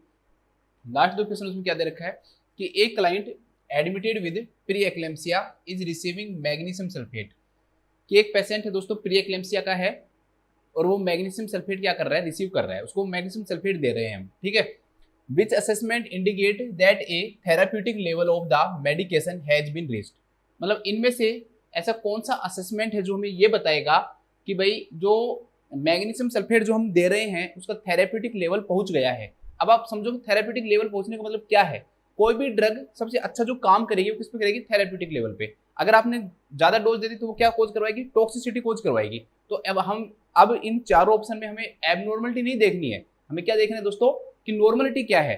तो नॉर्मलिटी में क्या है, पहला कि भाई रेस्पिरेटरी रेट ऑफ 12, तो ये तो बिल्कुल गलत है। हमने देखा था कि कभी भी हम अगर रेस्पिरेटरी रेट 12 है या फिर उससे कम है दोस्तों तो रेस्पिरेटरी डिप्रेशन कोज करवा रही है वो ड्रग, तो ये टॉक्सिसिटी का साइन हो सकता है, ये कभी भी थेराप्यूटिक साइन नहीं हो सकता। थेराप्यूटिक का मतलब तो क्या हो गया दोस्तों कि रेस्पिरेटरी रेट है दोस्तों 12 से ज्यादा होनी चाहिए। इसके अलावा जो पेशेंट है उसके अंदर जो नी जर्क जो रिफ्लेक्स है वो क्या होने चाहिए, प्रेजेंट होने चाहिए। वो कितने प्रेजेंट होने चाहिए, +2% होने चाहिए। और उस क्लाइंट के अंदर क्या नहीं होना चाहिए दोस्तों, ओलिगोयूरिया नहीं होना चाहिए। तो यहाँ पर उसको ओलिगोयूरिया भी हो गया, डिक्रीज यूरिन आउटपुट भी हो गया। यहाँ पर आप दोनों वे में ले सकते हो। आपको सर MgSO4 की टॉक्सिसिटी के कारण तो होता ही नहीं ओलिगोयूरिया, बिल्कुल सही बात है। लेकिन जब हम प्री एक्लेम्सिया दे रहे हैं तो उसकी ट्रीटमेंट के कारण थेराप्यूटिक लेवल होगा ना, तो ये जो साइन है ना चला जाना चाहिए। कोई भी ड्रग है उसका हम ट्रीटमेंट के रूप में दे रहे हैं तो उसका जो डिक्रीज यूरिन आउटपुट था वो क्या हो जाना चाहिए था, ठीक हो जाना चाहिए था। लेकिन यहाँ पर भी डिक्रीज यूरिन आउटपुट बना हुआ है तो ये भी क्या हो जाएगा, गलत हो जाएगा। नेक्स्ट दूसरा, increase foetal activity. Foetal activity का और MgSO4 का कोई लेना देना ही नहीं है। MgSO4 कहता है भाई मुझे कोई लेना देना नहीं है किससे, फीटल एक्टिविटी से। तो इसलिए ये सीधा आंसर क्या हो जाएगा, गलत हो जाएगा। न इसमें बढ़ता है न कम होता है, कोई फर्क नहीं पड़ता है। फीटल एक्टिविटी इंक्रीज हो रही है तो वो MgSO4 को शो नहीं कर रही है। तो लास्ट जो इसका जो राइट जो आंसर हो जाएगा दोस्तों क्या हो जाएगा कि डीप टेंडन रिफ्लेक्स। मैंने आपको पहले ही बताया था कि नॉर्मल जो डीप टेंडन जो रिफ्लेक्स होता है वो कितना होता है, +2 होता है। तो थेराप्यूटिक लेवल में भी कितना पहुंच जाएगा, ये 2 पे पहुंच जाएगा, क्योंकि नॉर्मल पहुंचना चाहिए ना थेराप्यूटिक में। तो यहाँ पर सब में एक ही ऑप्शन राइट है दोस्तों, वो क्या है कि डीप टेंडन जो रिफ्लेक्स है वो +2 होना चाहिए। तो इसका लिख लो, इसमें लिखो अगर किसी क्लाइंट में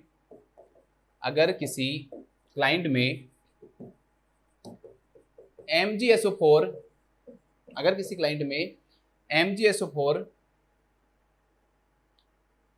या ऐसे लिखो, अगर किसी क्लाइंट में डीप टेंडन रिफ्लेक्स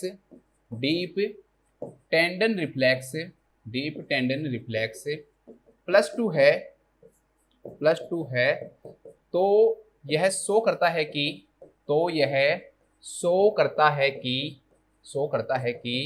उसमें MgSO4 का थेराप्यूटिक लेवल प्रेजेंट है। थेराप्यूटिक लेवल जो कि 4 से 7 होता है ना, लेवल प्रेजेंट है। तो ये हमारे सारे क्वेश्चन हो गए। एक बार मैं थोड़ा सा रिवाइज करवा देता हूँ ना, 1-2 चीज रिवाइज करवाऊंगा, थोड़ा सा देख लेना।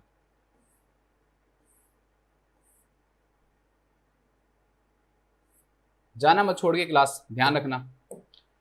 पहला कि 16 वीक के ऊपर अगर फंडल हाइट है दोस्तों वो अम्लाइकस पे है, तो इसका मतलब फंडल हाइट ज्यादा है, ठीक है। तो वो चीज क्या है दोस्तों, एबनॉर्मल है, उसे SCP को हमें क्या करना चाहिए, इन्फॉर्म करना चाहिए।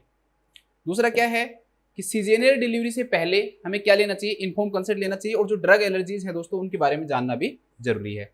थोड़ा सा देख लेना, एक सेंगर्स इंसिजन है इस तरफ अपर वाले में, और इधर की तरफ 2 आते हैं, एक आता है आपका क्रोनिक आता है और एक कौन सा आता है आपका मुनरो कैर्स इंसिजन आता है। तो ये दोनों नाम थोड़ा सा ध्यान रख लेना, ठीक है। और तो बाकी सब ठीक है, एक वो जो सीक्वेंस है उसको देख लेना आप थोड़ा सा, है ना। इसके बाद हम नेक्स्ट देखते हैं, टाइम पीरियड ध्यान रखना सिजेरियन का। मैंने आपको बताया 39 वीक है, 30 मिनट और 75 मिनट है। नेक्स्ट दोस्तों, यहाँ पर अगर कोई भी मदर प्रोलॉन्ग लेबर के कारण चिंतित है तो नर्स को से क्या कहना चाहिए कि I will rub your back and you tell me if you it helps. एक ये देख लो, प्रोलॉन्ग जो लेबर है उसमें फर्स्ट और जो सेकंड स्टेज है वो 18 घंटे से ज्यादा होती है, और प्रोलॉन्ग्ड लेटेंट फेज के अंदर प्राइमरी ग्रेविडा में 14 घंटे और मल्टीपैरा में 20 घंटे से ज्यादा हो। 20 घंटे से ज्यादा दोस्तों, मल्टीपैरा में ना कम टाइम लगता है। आप देखते हो फर्स्ट स्टेज ऑफ लेबर देखते हो तो उसमें जो प्राइमरी ग्रेविडा है उसमें 12 घंटे लगते हैं, मल्टीपैरा में 6 घंटे लगते हैं। सेकंड स्टेज ऑफ लेबर देखते हो उसमें आप देखते हो कि प्राइमरी ग्रेविडा में 2 घंटे लगते हैं और मल्टीपैरा में आधा घंटा लगता है। तो उल्टा होगा ना ये भाई, मल्टीपैरा के अंदर तो जल्दी डिलीवरी होनी चाहिए, तो मल्टीपैरा के अंदर क्या होगा, 14 घंटे से अगर ज्यादा है और प्राइमरी अगर ग्रेविडा है या प्राइमरी पैरा है या प्राइमरी ग्रेविडा है दोस्तों, तो उसके अंदर 20 घंटे से अगर ज्यादा है, क्योंकि प्राइमरी ग्रेविडा में टाइम ज्यादा लगता है, उल्टा लिख दिया मैंने गलती से, तो इसको थोड़ा सा करेक्ट कर लेना। मल्टीपैरा में 14 घंटे से ज्यादा आएगा और प्राइमरी ग्रेविडा में 20 से। इसके बाद में प्रोलॉन्ग्ड फर्स्ट स्टेज जो है दोस्तों, उसका जो टाइम पीरियड है वो 12 घंटे से ज्यादा, और साथ में प्राइमरी ग्रेविडा और मल्टीपैरा के अंदर 1 सेंटीमीटर से कम डायलेशन होना, यहाँ पर 2 सेंटीमीटर से कम पर आवर, 1 घंटे में। प्रोट्रैक्टेड एक्टिव फेज रुक गई है तो प्राइमरी पैरा के अंदर 1.25 सेंटीमीटर पर आवर से कम डायलेशन हो, और यहाँ पर 1.5 सेंटीमीटर पर आवर से कम।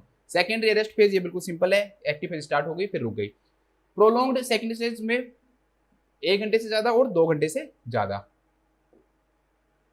इसके बाद है protraction of the descent 1 centimetre और 2 सेंटीमीटर, ये तो बिल्कुल सिंपल था, और यहाँ पर 2 आवर्स था। जो अरेस्ट ऑफ डिसेंट है कि 2 घंटे से ज्यादा टाइम पीरियड, 2 घंटे से ज्यादा टाइम पीरियड में स्टेशन में कोई चेंज नहीं आए, ठीक है। चलो अब नेक्स्ट बस क्वेश्चन देख लो। इन्फ्लुएंजा में हम कोर्टिकोस्टेरॉइड नहीं देते हैं, क्यों, क्योंकि ये पहले इम्यूनोसुप्रेसेंट कोच करवाता है, तो इसलिए हम नहीं देते हैं। किसी भी क्लाइंट को ऑक्सीटोसिन देने के बाद हम क्या चेक करेंगे, उसके अंदर duration and intensity of the contraction को क्या करते हैं, चेक करते हैं। और नेक्स्ट क्या है दोस्तों कि इंडक्शन ऑफ लेबर के लिए ऑक्सीटोसिन क्या दी जाती है, ड्रग दी जाती है। टर्बुटालाइन कौन सी ड्रग होती है, एक टोकोलाइटिक एजेंट होती है, जो कि क्या काम करती है, कॉन्ट्रैक्शन की फ्रीक्वेंसी ड्यूरेशन को क्या करती है दोस्तों, कम करती है। MgSO4 एक सेंट्रल एक्टिंग ड्रग है, चलो ये तो हो गया। MgSO4 की टॉक्सिसिटी होने पर MgSO4 के इन्फ्यूजन को हमें रोक देना चाहिए, और हमें पता है कि कैल्शियम ग्लूकोनेट प्रिस्क्राइब कर सकते हैं, तो हमें D5W क्या कर देना चाहिए, स्टार्ट कर देना चाहिए। और लास्ट जो है दोस्तों कि अगर किसी भी क्लाइंट के अंदर डीप टेंडर इन्फ्लक्स +2 है तो ये शो करता है कि उस क्लाइंट के अंदर थेरेपेटिक जो लेवल है वो पहुंच गया है।